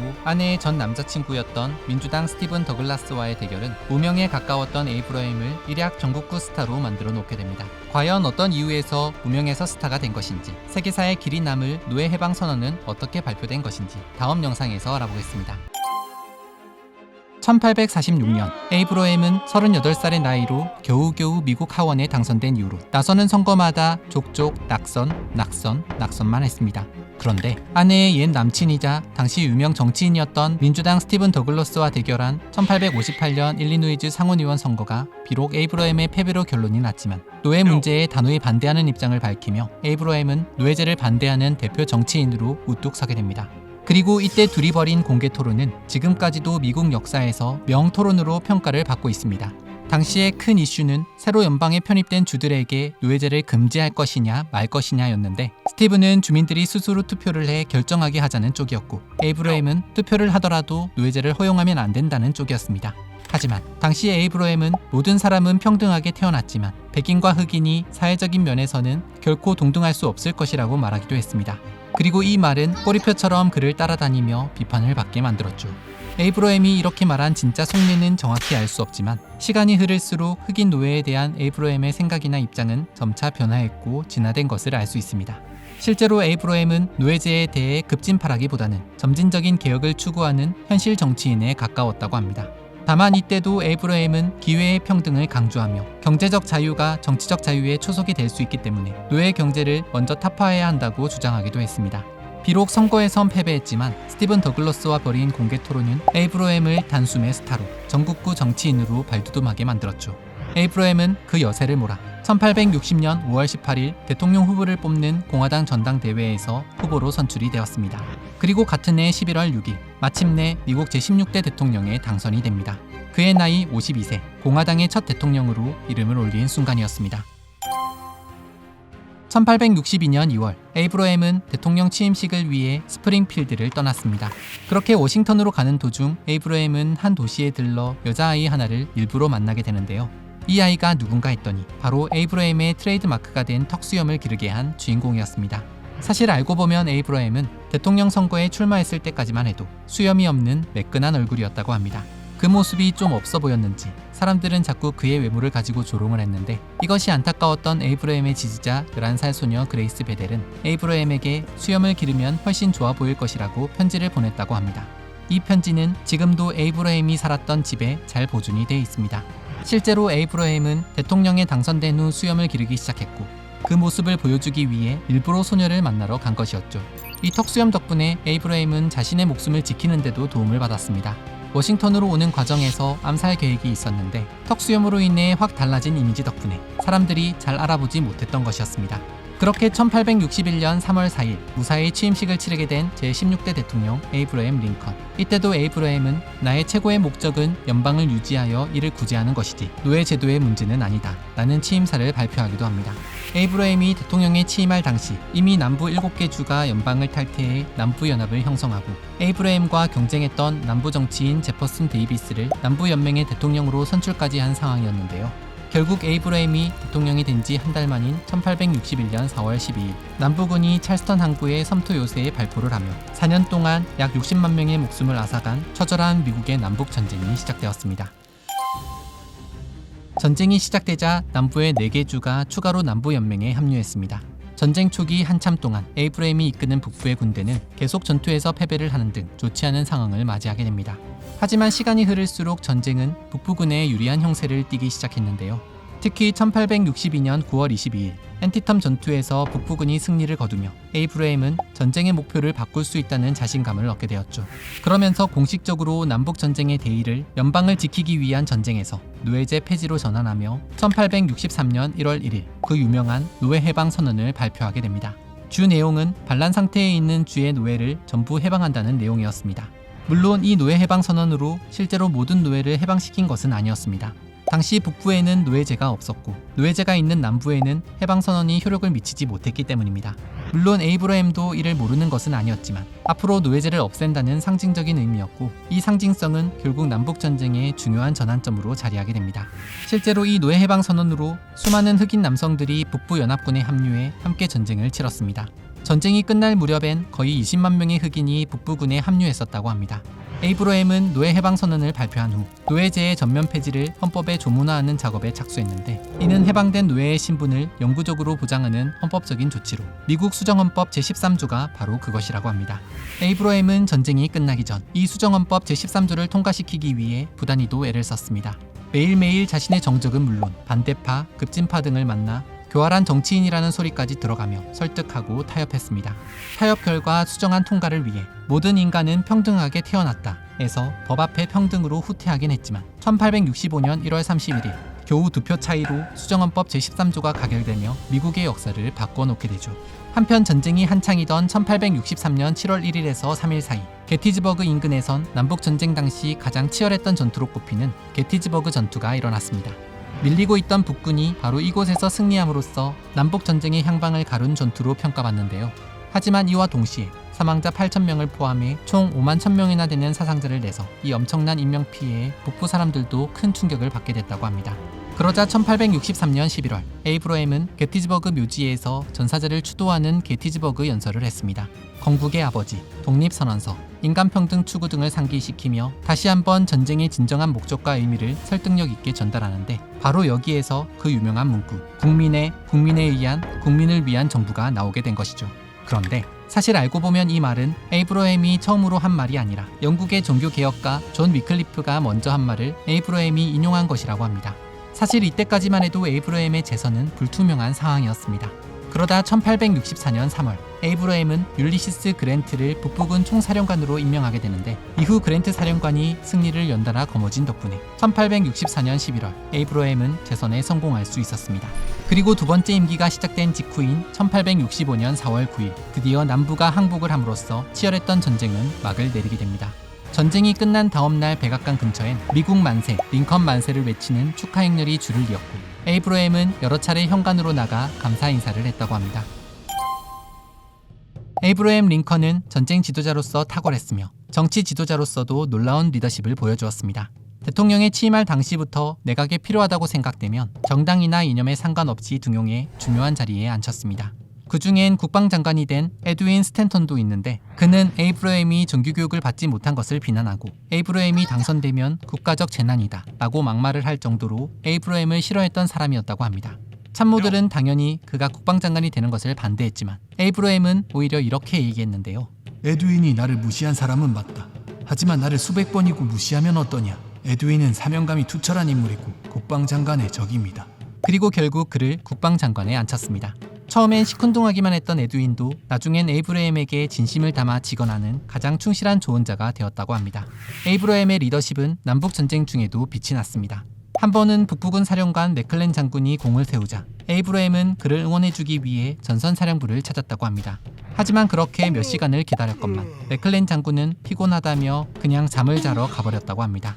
그러자 참모들은 격노하며 당장이라도 그를 해임하자고 했지만 맥클렌 사령관은 이 전쟁을 승리로 이끄는 데 꼭 필요한 사람이다.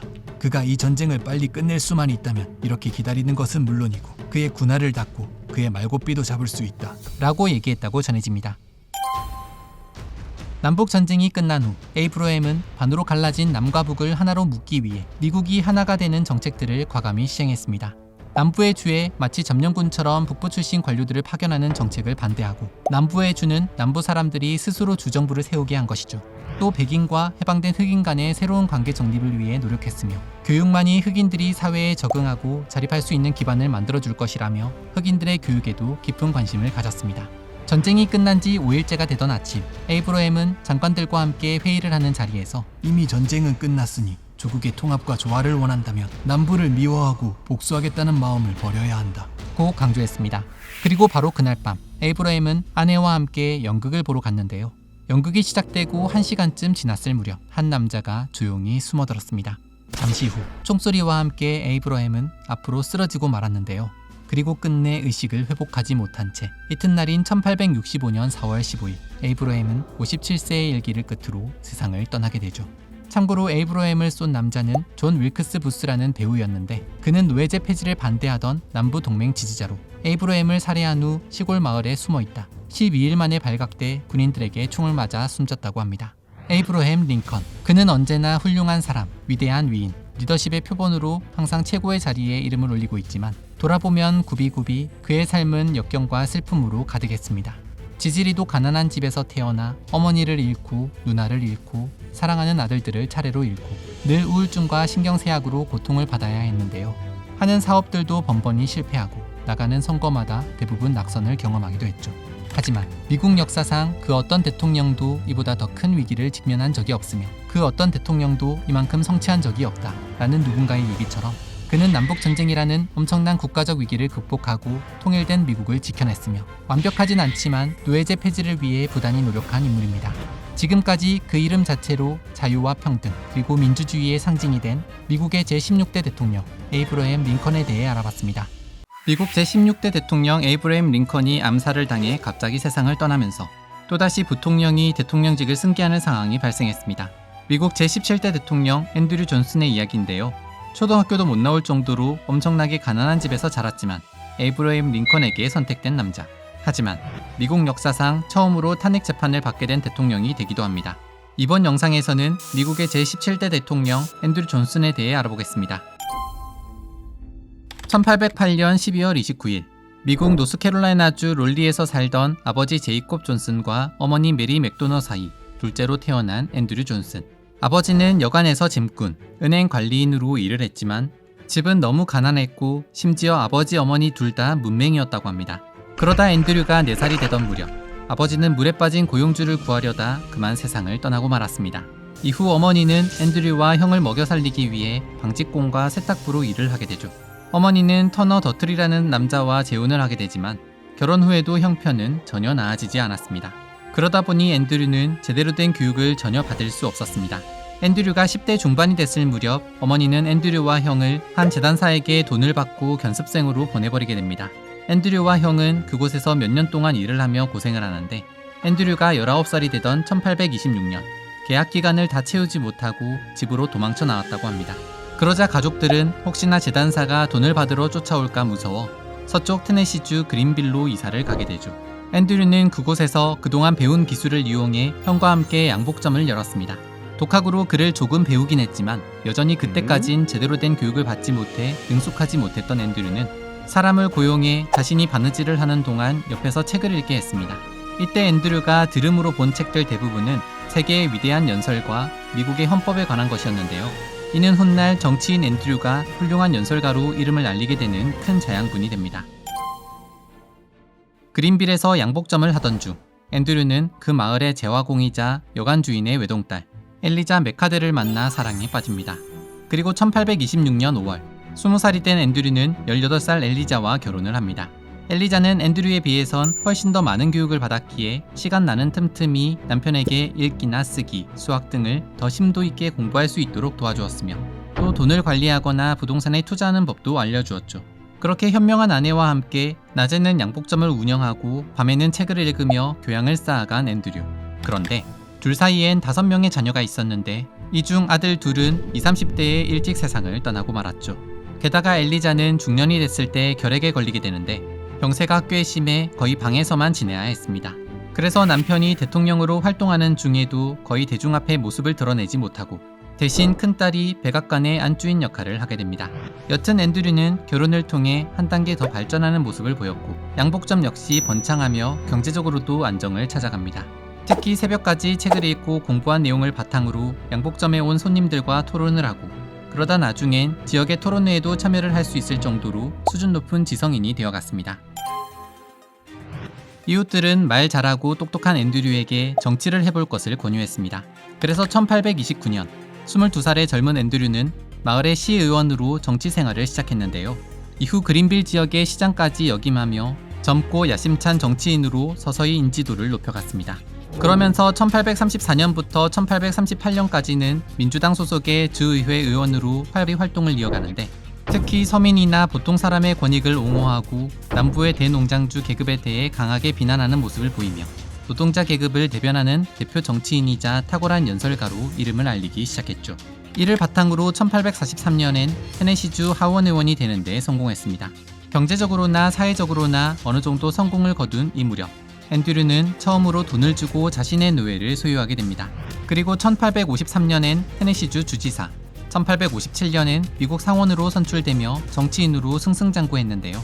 그는 이 과정에서 자작농장 법안을 지지하며 빈곤층에게 무상으로 토지를 줘야 한다는 파격적인 주장을 하기도 하죠. 하지만 또 한편으론 도피노예법과 노예 소유권을 지지하며 전형적인 남부 정치인으로의 모습을 보여줬습니다. 이처럼 남부 사람이었던 앤드류는 노예제에 대해 찬성을 하던 입장이었으나 나중엔 에이브러햄 링컨의 영향을 받은 것인지 이로부터 20년 뒤인 1863년엔 소유하던 노예를 모두 풀어주었으며 테네시주의 군사주지사로 있을 땐 노예들의 해방을 선언하기도 했다고 합니다.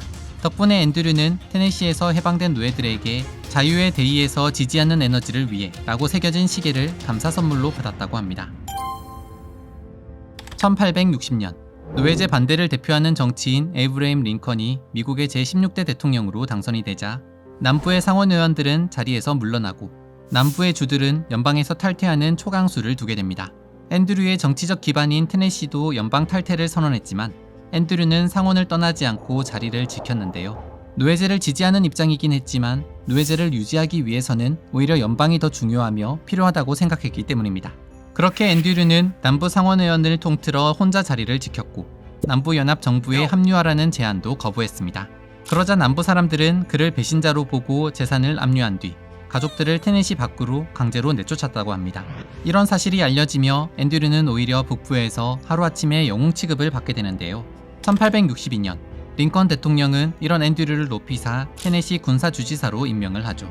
얼마 후 앤드류는 노예 해방이 실질적인 전쟁 조치라고 생각하고 앞에서 언급한 것처럼 1863년 8월 자신이 소유하고 있던 노예를 해방하고 테네시 시민들에게 노예 제도를 폐지하기 위한 주헌법 수정안을 통과시킬 것을 호소했습니다.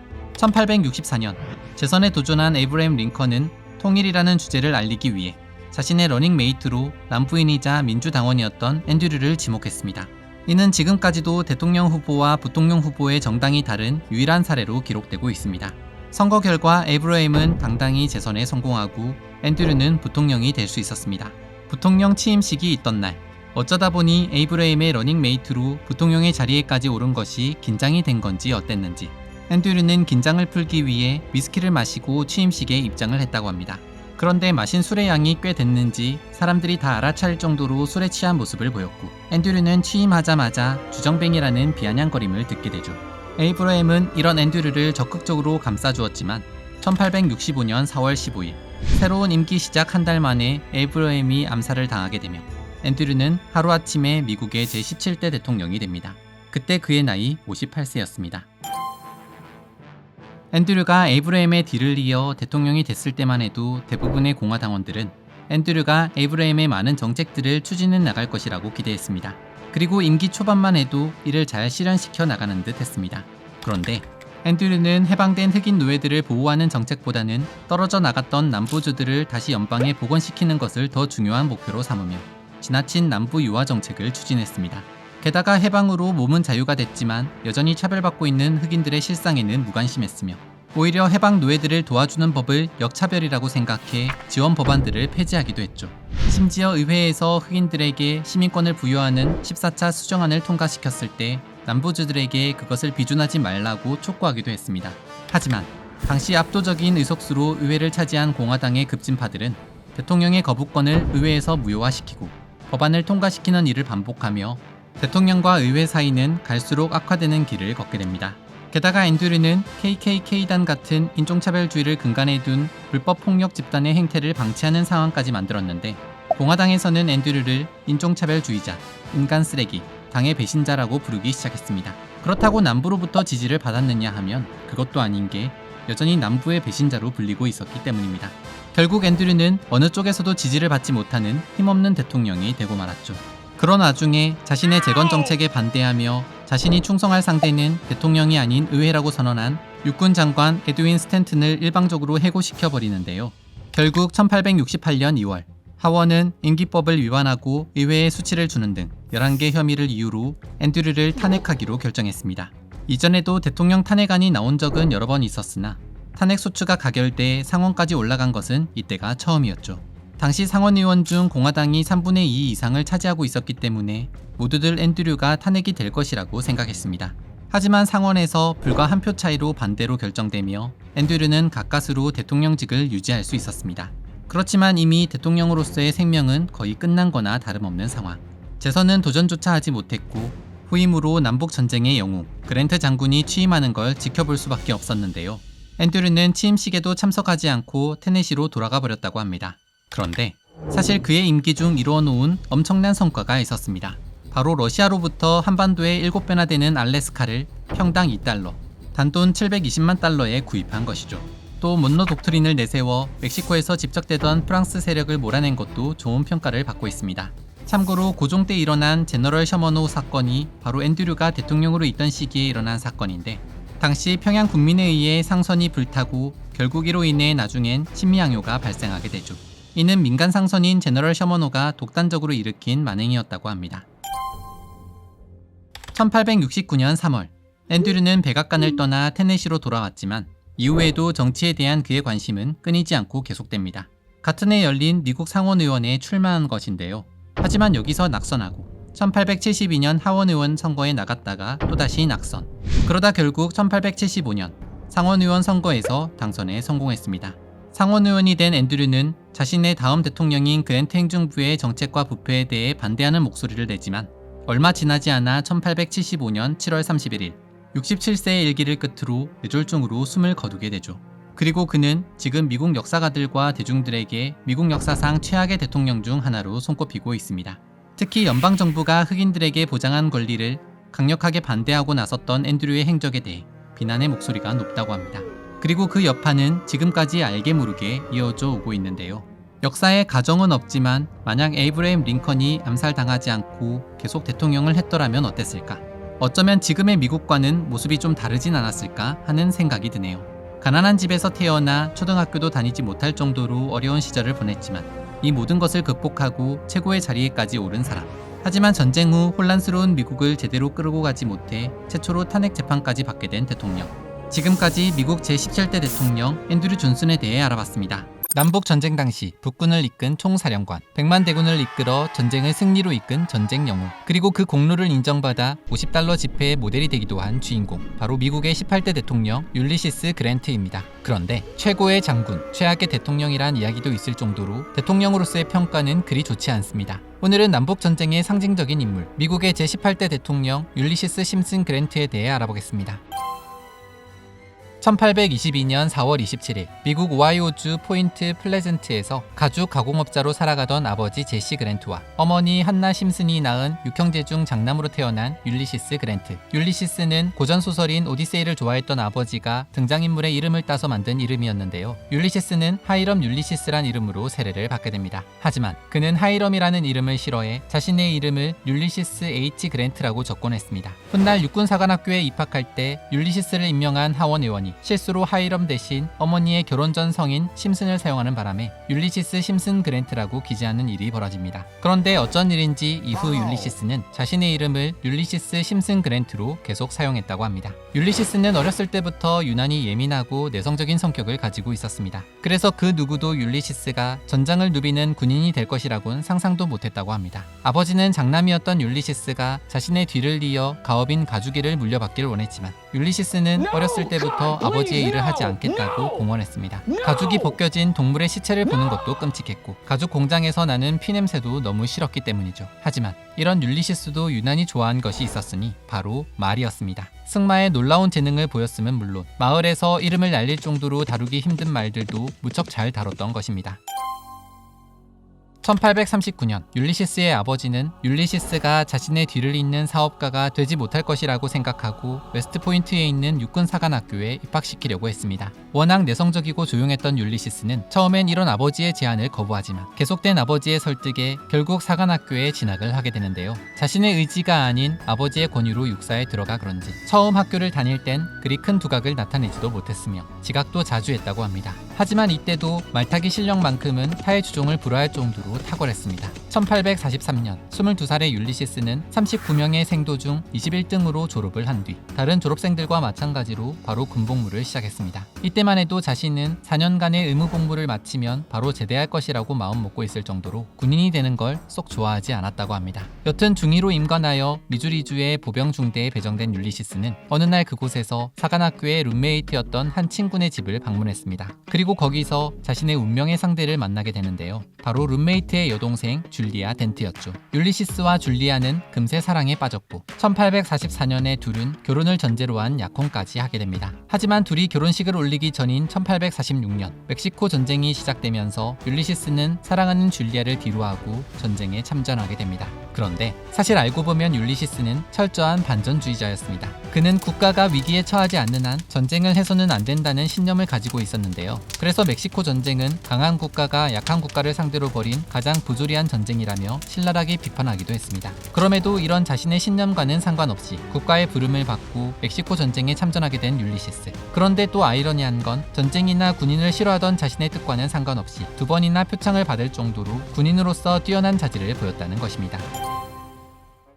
1848년 멕시코 전쟁이 끝난 후 율리시스는 미주리주 세인트루이스로 돌아가 드디어 줄리아와 결혼을 했습니다. 줄리아는 켄터키주 출신으로 아버지가 노예주였는데 율리시스의 아버지는 강경한 노예 폐지론자로 처음엔 결혼 반대가 있기도 했죠. 결혼하고 얼마 후 율리시스는 집에서 멀리 떨어진 곳으로 발령이 나면서 가족과 떨어져 혼자 생활을 하게 되는데요. 여기에 설상가상으로 전쟁이 끝난 후 격리장교를 하게 되었습니다. 급여도 적고 진급도 너무 느려 이로 인해 우울증까지 걸리게 된 율리시스는 괴로움과 외로움을 잊기 위해 술을 마시기 시작했고 결국 알코올 중독까지 걸리게 됐다고 합니다. 이로 인해 율리시스는 군법회의에까지 회부가 됐고 1854년에 33살의 나이로 육군에서 전역하게 됩니다. 전역 후 민간인 신분으로 미주리주의 가족에게 돌아간 율리시스는 장인이 준 땅에 작은 집을 짓고 감자나 옥수수, 귀리 등을 심어 농부로 변신을 했다고 합니다. 하지만 농사는 뜻대로 잘 되지 않았고 1858년 가을엔 율리시스가 말라리아까지 걸려 거의 농사를 포기할 지경에 이르고 말았죠. 그러자 장인은 이를 부려먹으라며 노예를 주기도 하는데 차마 노예에게 일을 시킬 수 없었던 율리시스는 그 다음 해 봄에 노예를 풀어주고 결국 농장은 망하게 됩니다. 이후 부동산 중개인, 집세 징수원,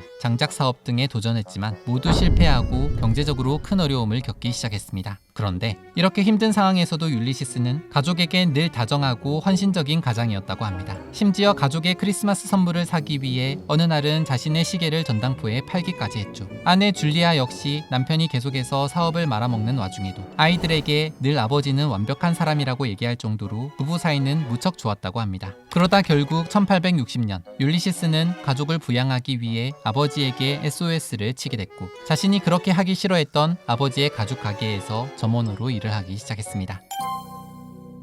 1861년 4월 12일 비극의 남북전쟁이 일어나게 됩니다. 이때 율리시스는 스스로 자원해 군입대를 했는데요. 전쟁을 싫어하던 그였지만 연방이 무너지는 것을 국가적 위기로 생각했기 때문에 내린 결정이었죠. 대령 계급장을 달고 일리노이주의 한 연대를 지휘하게 된 율리시스는 오합지졸이던 병사들을 훈련시켜 금세 정예부대로 탈바꿈시켰다고 합니다. 그리고 1862년 2월 자신의 군대를 이끌고 테네시의 포트 헨리와 포트 도넬슨에서 연방의 첫 번째 승리를 가져오는 데 성공했습니다. 이때 율리시스는 항복의 조건을 묻는 적에게 완전하고 무조건적인 항복을 제외하고는 어떤 조건도 받아들일 수 없다라며 무조건 항복이란 별명을 얻게 됩니다. 노련한 전술과 대담한 작전으로 지휘관으로서의 역량을 유감없이 발휘해 몇 달 만에 장군으로 진급한 그는 1863년 7월엔 미시시피주 빅스버그시를 함락시키며 남부군이 장악한 요새를 무너뜨리기도 합니다. 한마디로 율리시스는 타고난 군인이었죠. 전략적으로 뛰어날 뿐 아니라 인내심과 뚝심도 매우 강해 전투에서 저도 겁을 먹거나 후퇴하지 않았고 끈질기게 물고 늘어져 끝내 승리를 이뤄냈다고 합니다. 그러던 1864년 3월 에이브러햄 링컨 대통령은 그를 100만 대군을 지휘하는 북군 총사령관으로 임명했습니다. 율리시스는 게티즈버그 전투 이후 사기가 꺾인 남부군을 몰아붙여 드디어 1865년에 버지니아주 에포메톡스에서 남부군 총사령관 로버트 리의 항복을 받아냄으로써 4년간의 남북전쟁을 종식시켜버렸습니다.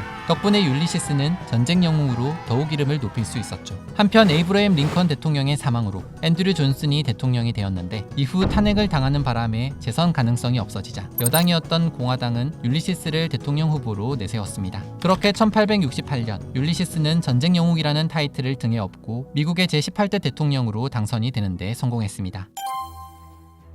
1869년 율리시스는 당시 기준으로 보면 역대 최연소 대통령이었습니다. 48세의 젊은 나이에 미국의 새로운 대통령이 된 것인데요. 하지만 그가 대통령이 된 시기까지만 해도 미국은 남북전쟁의 후유증을 앓고 있던 시기로 여전히 인종차별이 심하게 있었으며 빈부격차와 같은 많은 사회적 문제들이 질비해 있었습니다. 대통령이 된 율리시스는 남북의 평화적인 화해를 목표로 삼고 남부 쪽 지도자들에 대한 사면을 지지하는 한편 흑인 노예들의 인권을 보호하기 위해서도 노력을 했습니다. 특히 1870년엔 미국 수정헌법 15조를 통과시키며 흑인 남성들의 투표를 허용하기도 했습니다. 그런데 율리시스는 한 가지 큰 실수를 저지르고 말았습니다. 바로 인사 문제였는데요. 능력이나 공직 경험이 있는 사람들을 쓰지 않고 너무도 순진하게 군인 시절 참모나 부하 등 개인적으로 친분이 있는 사람들을 고위직에 기용한 것이었습니다. 율리시스 개인만 보면 양심적이고 강직한 인물이었지만 기용된 측근들 중 일부가 공공연하게 뇌물을 받아 챙겼고 이로 인해 대규모 금융 스캔들까지 발생하게 되죠. 한마디로 믿었던 이들에게 제대로 뒤통수를 맞은 율리시스. 하지만 측근들의 이런 행태를 제대로 파악조차 하지 못했다는 점 역시 무능한 대통령이라는 것을 보여주는 꼴이 되었고 그 결과 율리시스 행정부는 미국 역사상 가장 부패한 행정부로 평가받기도 합니다. 그럼에도 불구하고 이런 정치 스캔들 속에서도 율리시스는 1872년 재선에서 압승으로 다시 대통령에 당선하여 두 번째 임기를 시작하게 됩니다. 두 번째 임기는 더 만만치 않았습니다. 남부에서는 공공연히 흑인들의 시민권을 박탈하는 일이 일어났고 또 KKK단 같은 흑인을 괴롭히는 테러 단체가 기승을 부렸으며 서부에서는 백인들의 탄압을 저항하는 아메리카 원주민의 무장분기가 이어지고 있었던 겁니다. 그런 와중에 1873년엔 경제 불황까지 일어났습니다. 이후 5년 동안 18,000개 이상의 기업이 문을 닫고 수천 명의 근로자가 실직했는데요. 결국 율리시스의 지지율도 확 떨어지게 됩니다. 원래는 3선 대통령까지 고려하기도 했지만 율리시스는 1875년 대통령직을 은퇴할 것이라고 선언해버렸죠. 그렇게 1877년 그는 두 번째 임기를 끝으로 백악관을 떠나게 됩니다. 물론 8년간의 재임 기간 동안 성과도 제법 있었습니다. 흑인이나 아메리카 원주민들을 위한 정책, 공무원 개혁 등 그 전까지는 하지 않던 새로운 정책들을 추진했으며 외교 정책을 통해 영미 관계를 개선시키기도 했습니다. 또 법무부, 기상국 등의 설립을 승인하고 최초의 국립공원인 옐로스톤을 포함해 국립공원 시스템을 확립하는 등 전후 미국의 재건을 위해 노력했다는 점입니다. 그리고 율리시스는 미국을 분열의 위기에서 구하고 재건의 기반을 닦았다는 점을 인정받아 미국 $50 지폐의 모델이 될 수 있었습니다. 1877년 백악관에서 물러난 율리시스는 아내와 함께 2년 동안 전 세계를 여행하게 됩니다. 율리시스의 명성은 외국에도 널리 알려져 있어 가는 곳마다 큰 환영을 받았다고 하는데요. 영국의 빅토리아 여왕, 독일의 비스마르크 왕자, 일본의 천황, 바티칸의 교황을 만나고 러시아, 중국, 이집트 등까지도 방문했습니다. 그렇게 율리시스는 아시아와 아프리카, 중동을 방문한 첫 번째 미국 대통령이 되었다고 합니다. 그런데 세계 일주 당시 각 나라에서는 예우 차원에서 율리시스에게 사열을 해주었는데 그때마다 율리시스는 난 군대라는 걸 보는 것만으로도 고통스럽다며 대놓고 사열을 거부하기도 했습니다. 세계 일주를 잘 마치고 돌아온 율리시스는 세계적 인기를 바탕으로 공화당으로부터 1880년 대통령 선거 출마 제안을 받는데요. 그렇게 3선에 도전하기로 마음먹지만 최종 후보를 선정하는 가운데 공화당이 율리시스 대신 제임스 가필드를 선택하는 바람에 이젠 진짜로 3선에 대한 꿈을 접어야 했습니다. 하지만 이쯤 또 하나의 큰 시련이 그를 덮치게 됩니다. 바로 친구가 경영하는 중개회사에 자신의 이름을 빌려주었다가 큰 사기를 당해 전 재산을 날려먹게 된 것이죠. 한마디로 늙음하게 알거지 신세가 된 전직 대통령. 이때까지만 해도 대통령에겐 따로 연금도 나오지 않았기 때문에 율리시스는 돈을 벌어 빚을 갚기 위해 친구이자 소설가였던 마크 트웨인이 소유한 출판사와 계약을 맺고 자신의 회고록을 쓰기 시작했습니다. 그런데 글을 쓰기 시작한 지 얼마 되지 않아 율리시스는 후두암 진단을 받게 됩니다. 암투병으로 고통스러운 상황에서도 율리시스는 회고록 쓰는 일을 멈추지 않았는데요. 결국 책이 출판된 지 2개월 후인 1885년 7월 23일 64세의 나이로 세상을 떠나게 됩니다. 죽기 직전까지 가족들을 먹여 살리기 위해 쓴 회고록은 문화적으로도 좋은 평가를 받았음은 물론 당시 금액으로 $50만 벌어들이며 남은 가족들에게 경제적으로 큰 도움을 주었다고 합니다.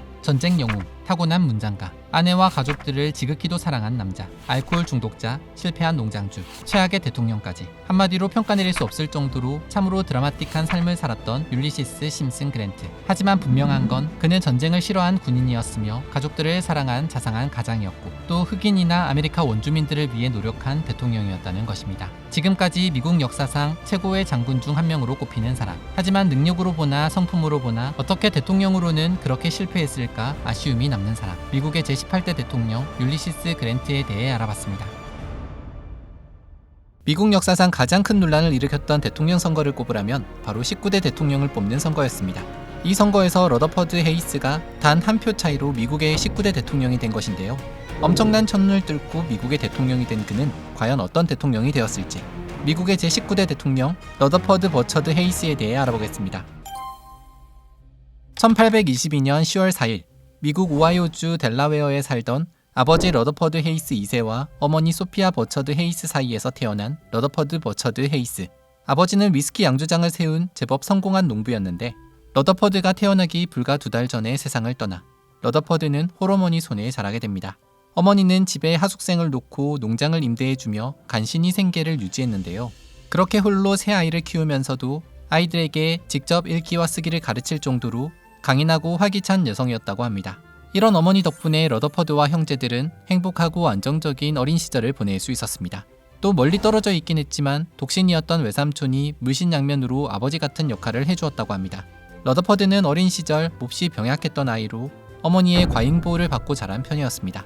게다가 러더퍼드가 3살 무렵 10살이었던 형이 스케이트를 타다 익사사고를 당해 세상을 떠난 후 어머니는 러더퍼드가 8살이 될 때까진 친구들과 놀지도 못하게 했으며 10살이 될 때까진 활동적인 스포츠도 못하게 할 정도로 심하게 과한 보호를 받고 자랐다고 합니다. 때문에 러더퍼드는 집에서 누나와 많은 시간을 보내며 가장 친한 친구로 지냈습니다. 그러면서 유난히 총명했던 누나에게 셰익스피어의 연극과 월터 스콧의 시를 배우며 문학적 수양을 쌓을 수 있었다고 합니다.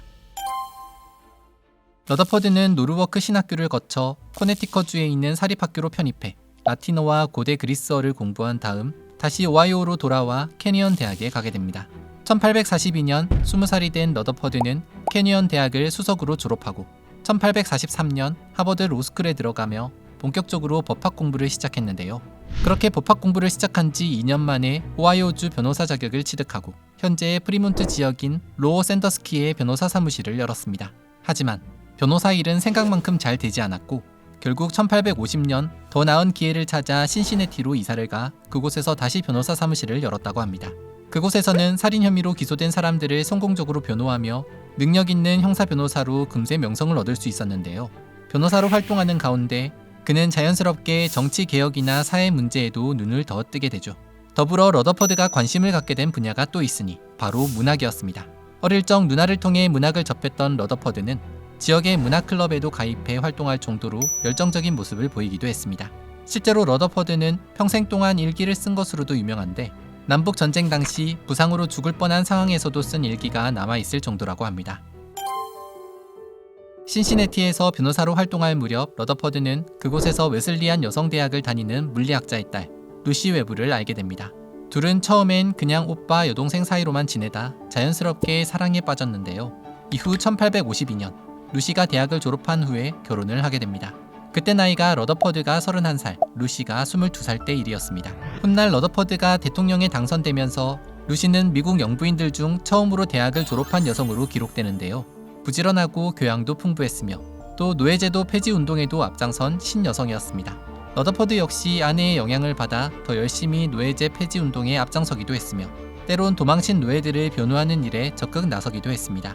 그렇게 러더퍼드와 루시는 36년간 결혼 생활을 유지하며 서로에겐 최고의 동반자로 행복한 가정을 꾸렸는데 아이도 8명이나 낳을 정도로 부부 금슬도 좋았다고 합니다. 러더퍼드는 엄격한 도덕주의자로도 유명했는데 그래서 대통령이 된 후엔 백악관에서 와인이나 독한 술을 마시는 걸 금지시키기도 했다고 합니다. 이를 가장 잘 실천한 이가 바로 아내 루시로 루시는 영부인이 된 이후 술 대신 레모네이드를 대접했다고 해서 레모네이드 루시라는 별명을 얻기도 했습니다. 1861년 남북전쟁이 시작되자 당시 아이가 이미 셋이나 있고 군사 경험이 거의 없던 러더퍼드는 처음엔 전쟁에 참전하지 않았습니다. 하지만 자신의 생각과 달리 전쟁이 길어지자 오하이오주의 의용군 연대소령으로 자진 입대를 하는데요. 이전까진 군사 경험이 전혀 없었지만 러더퍼드는 총명한 머리로 빠르게 군에 적응해갔고 금세 군에서도 인정을 받게 됩니다. 러더퍼드는 4년간 군 복무를 하며 크고 작은 부상들을 당하기도 했는데 한 번은 1862년에 있었던 사우스 마운틴 전투에서 병사들을 이끌고 남부군을 공격하다 크게 다치기도 했습니다. 다행히 이때 연대의 외과의사로 있던 처남 덕분에 수술을 잘 받고 살아남을 수 있었다고 합니다. 뛰어난 활약을 보여준 공로를 인정받아 대령으로까지 승진했고 1863년부터 1865년까지는 여단을 지휘하게 됩니다. 러더퍼드의 이런 명성은 곧 정치권에도 들어갔는데요. 아직 전쟁이 한창이던 1864년 러더퍼드는 하원 의원 후보로 지명이 되었습니다. 그러자 러더퍼드는 아직 전쟁이 끝나지도 않은 상황에 무슨 선거냐며 선거운동을 하지 않았다고 합니다. 하지만 그럼에도 불구하고 1864년 압도적인 표 차이로 하원 의원에 당선이 되는데요. 전쟁이 끝나고 2개월 후인 1865년 6월 8일 러더퍼드는 준장으로 명예제대를 하고 1865년 12월 드디어 의회에 진출하게 되죠. 그는 의원으로 활동하는 가운데 해방된 아프리카계 미국인에게 투표권을 부여하는 오하이오 헌법 수정안을 지지하는 등 해방된 흑인 노예들을 보호하는 정책에 관심을 두고 활동했습니다. 1866년 재선에 성공했지만 1867년 바로 사임하고 오하이오 주지사 선거에 나가는 선택을 하는데요. 그곳에서 당당히 당선. 그때부터 세 차례에 걸쳐 오하이오 주지사로 활동했습니다. 이 시기 러더퍼드는 투표 자격에서 인종을 제거한 수정헌법 15조를 비준시켰으며 오하이오 주립대학을 설립하기도 했습니다. 1876년 오하이오에서 주지사를 성공적으로 잘 마친 러더퍼드는 더 큰 꿈을 꾸게 됩니다. 바로 대통령이었습니다. 마침 율리시스 대통령의 측근들이 부패 스캔들에 휘말리며 부패 정당이라는 이미지를 갖게 된 공화당 입장에서는 도덕성을 내세울 후보를 찾고 있었는데 러더퍼드가 딱 적임자였던 것입니다. 민주당 역시 16년 만에 정권 교체를 꿈꾸며 역시나 도덕성을 내세운 후보 세뮤얼 틸턴을 후보로 내세웠습니다. 선거 초반만 해도 세뮤얼은 선거인단 수에서 184명을, 러더퍼드는 166명을 획득하고 있어서 러더퍼드의 대통령 꿈은 멀어지는 듯 했습니다. 하지만 루이지애나, 플로리다, 사우스캐롤라이나의 선거인 19표가 어느 당인지 결정이 나지 않았고 결국 이를 가리기 위해 특별개표위원회까지 꾸려지게 됩니다. 그리고 몇 달에 걸쳐 토론과 공방, 재투표와 재검표가 이뤄진 끝에 대통령 취임식을 겨우 이틀 남겨두고 러더퍼드가 185표, 세뮤얼 184표로 딱 한 표 차이로 러더퍼드가 미국의 새로운 대통령이 됩니다. 그러자 민주당의 지지 기반인 남부에서는 이런 결과를 받아들일 수 없다며 크게 반발하고 나섰습니다. 더군다나 당시 남부의 세 개 주는 아직 연방군의 군정을 받고 있던 상황으로 부정투표 의혹까지 확산되기 시작했는데요. 그러자 러더퍼드는 급히 타협안을 내놓게 되니 바로 남부에서 병역을 철수하고 민주당원에게 일정한 수의 강요를 배정하며 재선에 출마하지 않는다는 약속을 하게 된 것입니다. 이렇게 수개월 동안 지속된 가장 길고 가장 논란이 많았던 선거는 드디어 막을 내리고 러더퍼드는 56세의 나이로 미국의 제19대 대통령으로 취임했습니다. 1877년 3월 3일 백악관 레드룸에서 미국 대통령 중 처음으로 취임 선서를 하게 된 러더퍼드. 러더퍼드는 자신이 약속한 대로 남부에서 연방군을 철수시키고 남부의 경제 기반 시설들을 재건하기 위해 노력을 합니다. 뿐만 아니라 남부의 흑인들의 권리를 보호하기 위한 정책들을 펼치려고 했는데요. 하지만 번번이 실패하고 말았습니다. 아메리칸 원주민에 대한 탄압 정책을 포용 정책으로 바꾸고 그들에게 교육과 직업을 주겠다고 한 약속도 지키지 못했습니다. 겨우 한 표 차이로 대통령에 당선된 만큼 공화당의 기세가 많이 꺾여 있었기 때문인데요. 게다가 러더퍼드 앞에는 더 심각한 문제가 놓여 있었으니 바로 경제 상황이었습니다. 러더퍼드가 취임한 1877년은 극심한 불경기로 노동자들에 대한 처우나 탄압도 심한 상황이었습니다. 결국 철도 노동자들은 회사의 가혹한 조치에 반발해 파업을 하게 되는데 여기에 다른 노동자들이나 시민들까지 대거 참여하며 시위는 전국적인 규모로 커져갔습니다. 바로 이때 러더퍼드는 군대를 동원시켜 이들을 진압하는데요. 이 때문에 한동안 러더퍼드는 노동운동의 무심한 대통령이라고 비난받는 상황이 되었다고 합니다. 참고로 당시 상황은 단순히 파업을 넘어 내분으로 갈 수 있는 아주 심각한 상황이었다고 합니다. 러더퍼드는 공무원 개혁에도 관심이 많았습니다. 정치 지지자들에게 연방의 일자리를 주는 대신 공무원으로 일할 수 있는 능력을 가진 일반 시민들이 일할 수 있길 바라며 자신의 임기 내에 공무원 개혁 법안을 통과시키기 위해 엄청나게 노력을 했는데요. 그럼에도 불구하고 결국 의회의 반대에 막혀 성공하지 못했습니다. 하지만 러더퍼드의 이런 노력은 훗날 공무원 제도 개혁 법안인 펜들턴 법을 통과시키게 만드는 원동력이 되기도 합니다. 그러던 1881년 러더퍼드는 딱 한 번만 대통령을 하겠다는 약속을 지키며 백악관을 떠났습니다. 퇴임 후 다시 고향 오하이오로 돌아간 러더퍼드는 흑백 갈등과 교육, 교도소 개혁 등을 위해 남은 여생을 보내게 됩니다. 특히 그는 정부가 국민보다 나을 수 없으며 교육이 국가를 더 나은 방향으로 이끌 수 있다고 믿으며 초등학교에서 대학원에 이르기까지 학생들의 교육 기회를 개선하기 위해 끊임없이 노력했습니다. 또 사형 반대를 위해서도 목소리를 높였는데요. 그러면서 범죄는 빈곤과 절망의 산물이기 때문에 보다 공정한 부의 분배로 범죄 발생률을 줄일 수 있다며 범죄자들 또한 교육을 통해 변화될 수 있다고 믿었습니다. 한편 1889년 아내 루시가 먼저 세상을 떠난 후 러더퍼드는 우울증에 빠지기도 했습니다. 그리고 1893년 1월 17일 72세의 일기를 끝으로 심장 합병증을 앓다 세상을 떠나게 되죠. 세상을 떠나기 전 그가 남긴 마지막 말은 나는 간다 내 사랑이 있는 곳으로 였다고 합니다. 동시대를 살았던 정치인들은 그를 무능하고 실패한 대통령이라고 평가하지만 대통령 선거 당시 그의 지지 연설을 하기도 했던 미국의 소설가 마크 트웨이는 조용하고 검소하며 실제적인 인물이었고 시간이 지날수록 더 위대해지는 인물이라고 그를 평가했습니다. 재건시대의 종말을 지켜보았고 공무원 조직 개혁을 위해 노력했으며 남북전쟁의 유산인 국가 분열을 수습하기 위해 노력했던 대통령. 하지만 훌륭한 인품에 비해 정치적 역량은 제대로 발휘하지 못했던 대통령. 지금까지 단 한 표로 미국의 대통령이 된 제19대 대통령 러더퍼드 버처드 헤이스에 대해 알아봤습니다. 역대 미국 대통령들 중 가장 흑수저 출신을 꼽으라면 바로 오늘 알아볼 제임스 에이브럼 가필드입니다. 대통령 취임식이 있던 날 자신이 앉아야 할 자리에 어머니를 대신 앉히고 그 모든 영광을 노무에게 돌렸던 효자였는데요. 하지만 취임식을 한 지 불과 6개월 만에 암살을 당해 세상을 떠난 브루네 대통령으로 이름을 올리게 됩니다. 오늘은 역대 미국 대통령 중 두 번째로 단명한 대통령이자 두 번째로 재임 기간이 짧았던 대통령, 미국의 제20대 대통령 제임스 에이브럼 가필드에 대해 알아보겠습니다.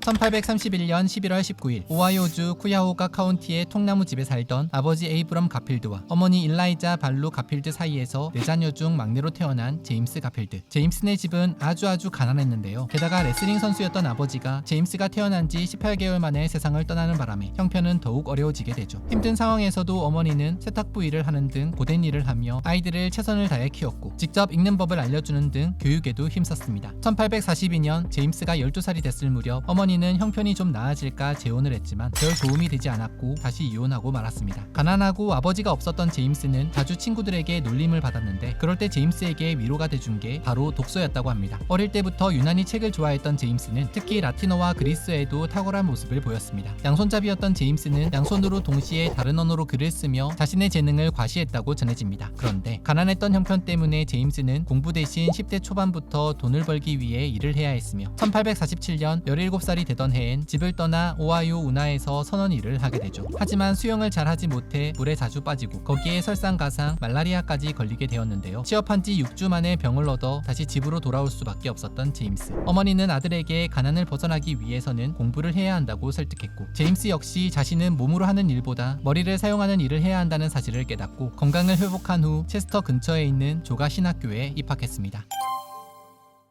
1851년 오하이오주 하이럼에 있는 웨스턴 리저브 절충학교 현재 하이럼 대학을 거쳐 1854년엔 매사추세츠주에 있는 윌리엄스 대학 3학년으로 입학을 하게 됩니다. 그때 제임스의 나이 24살로 학생들 중 가장 나이가 많은 학생 중 한 명이었다고 하는데요. 제임스는 대학을 다니면서도 학비를 벌기 위해 가정교사, 목수, 농장 일꾼 등으로 일을 해야 했고 어머니는 그런 아들에게 늘 미안해했다고 합니다. 그럴 때마다 제임스는 오히려 어머니를 위로하며 열심히 공부해서 훌륭한 리더가 되겠다고 호언장담했죠. 어머니는 그런 제임스 에게 넌 뭐든지 할 수 있다. 하지만 그보다는 먼저 남을 도울 수 있는 사람이 되라 라고 조언해 주었다고 합니다. 이런 어머니의 가르침은 훗날 제임스의 정치 철학에도 큰 영향을 끼쳤습니다. 그렇게 틈틈이 알바까지 해가며 공부를 하는 와중에도 제임스는 학업적으로 뛰어난 성과를 보여주었습니다. 실제로 나중엔 사다리꼴을 이용해 피타고라스 정리를 새롭게 증명할 정도로 놀라운 모습을 보여주기도 하죠. 1856년 제임스는 윌리엄스 대학을 우등으로 졸업한 후 곧바로 하이럼 대학으로 돌아가 그리스와 라틴어 등 고대 언어학을 가르치는 문학 교수로 임명되었으며 다음 해인 1857년엔 불과 27살의 젊은 나이에 하이럼 대학의 2대 학장에 오르기도 합니다. 제임스가 조가 신학교에 다니던 시절 그곳에서 한 살 연하의 루크레샤 루돌프를 만나게 됩니다. 이후 둘의 인연은 이어져 하이럼 대학교에서 제임스는 스승으로 루크레샤는 제자로 다시 만나게 되는데 제임스는 루크레샤의 지적이고 교양 있는 모습에 반하게 됐다고 합니다. 루크레샤는 대학을 졸업한 후 오하이오주 클리블랜드와 브라이언에서 교사로 활동했는데요. 둘은 편지를 주고받으며 사랑을 이어가다 1858년 11월 11일 제임스가 28살, 루크레샤가 27살 때 결혼을 하게 됩니다. 둘은 5명의 아들과 2명의 딸, 총 7명의 자녀를 두었는데 이 중 둘은 유아기 때 세상을 떠나고 말았습니다. 제임스와 루크레샤의 결혼 생활엔 아주 큰 위기가 한 번 있었습니다. 바로 제임스가 남북 전쟁에 참전하며 전쟁 영웅이라는 타이틀을 얻으며 잘 나갈 때 한 여성과 불륜을 저지르게 된 것이죠. 제임스는 아내에게 자신의 잘못을 고백하고 용서를 빌며 위기를 넘길 수 있었는데 이후 제임스는 불륜녀에게 보낸 자신의 편지를 다시 회수해 모두 없애버렸다고 합니다. 결혼 후 다음 해인 1859년 제임스는 교회에서 설교자로도 활동하며 노예 제도의 확산을 반대하는 등 뛰어난 연설가의 모습을 보여주기도 합니다. 어찌나 연설 실력이 뛰어났는지 제임스는 그 당시 가장 인기 있는 연설가 중 한 사람으로 꼽혔으며 훗날 대통령이 되었을 때 설교자 대통령이란 별명을 얻기도 했습니다. 이 무렵 제임스는 공화당의 눈도장을 받아 1859년 오하이오주 상원의원으로 선출되며 본격적으로 정치인의 길을 걷기 시작하는데요. 같은 시기 제임스는 법학도 공부하기 시작했죠. 그리고 1860년엔 오하이오주 변호사 시험에 합격하는 저력을 보여주기도 합니다.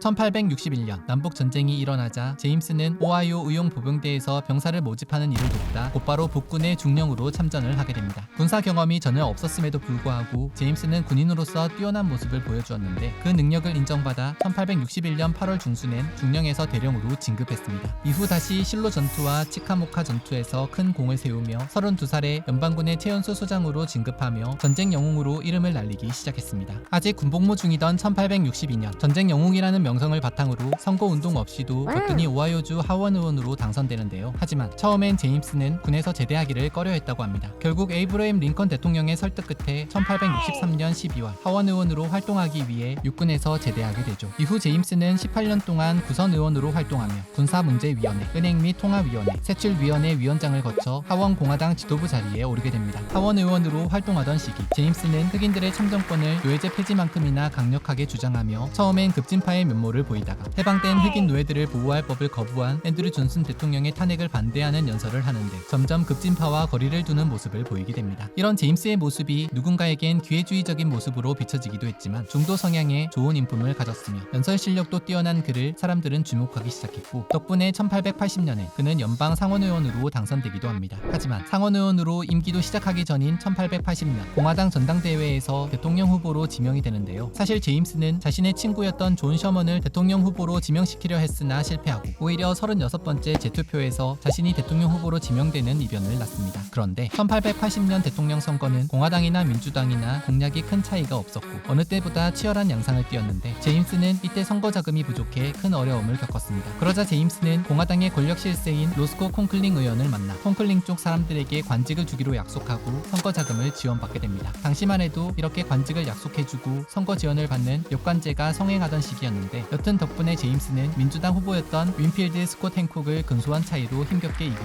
대통령에 당선이 될 수 있었습니다. 그리고 이는 미국에서 현직 하원 의원이 대통령에 당선된 최초이자 유일한 사례라고 합니다. 1881년 51살의 나이에 미국의 새로운 대통령이 된 제임스 가필드. 취임식이 열리던 날 제임스는 역대 대통령 중 처음으로 늙은 어머니를 모시고 행사장에 나타났습니다. 그리고 자신이 앉아야 할 자리에 어머니를 앉히고 이렇게 말했습니다. 제가 오늘날 이 자리에 있을 수 있도록 보살펴 주신 제 어머니입니다. 어머니께 오늘의 영광을 모두 바치고자 합니다. 리더가 되기보단 남을 돕는 사람이 되라고 했던 어머니의 가르침을 받고 자란 제임스는 대통령이 된 후 아프리카계 미국인들의 삶을 개선시킬 수 있는 최고의 방법은 교육이라고 생각하고 연방정부가 자금을 지원하는 교육 시스템을 추진하려고 합니다. 하지만 일부 백인들과 의회의 반대에 부딪혀 보편적 교육을 위한 연방 기금을 통과시키지 못하게 되고 대신 제임스는 많은 아프리카계 미국인을 중요한 직책에 임명합니다. 그리고 남북전쟁 이후 힘이 약해진 연방정부의 권한을 강화시키고 미국의 해외 군사력도 강화시키기 위해 노력합니다. 한편 제임스가 그 무엇보다 공을 들인 부분이 있었는데요. 바로 공무원 개혁이었습니다. 앞에서 잠깐 언급했다시피 선거에서 승리하면 도움을 준 운동원들에게 관직을 나누어주는 엽관제가 성행하고 있었습니다.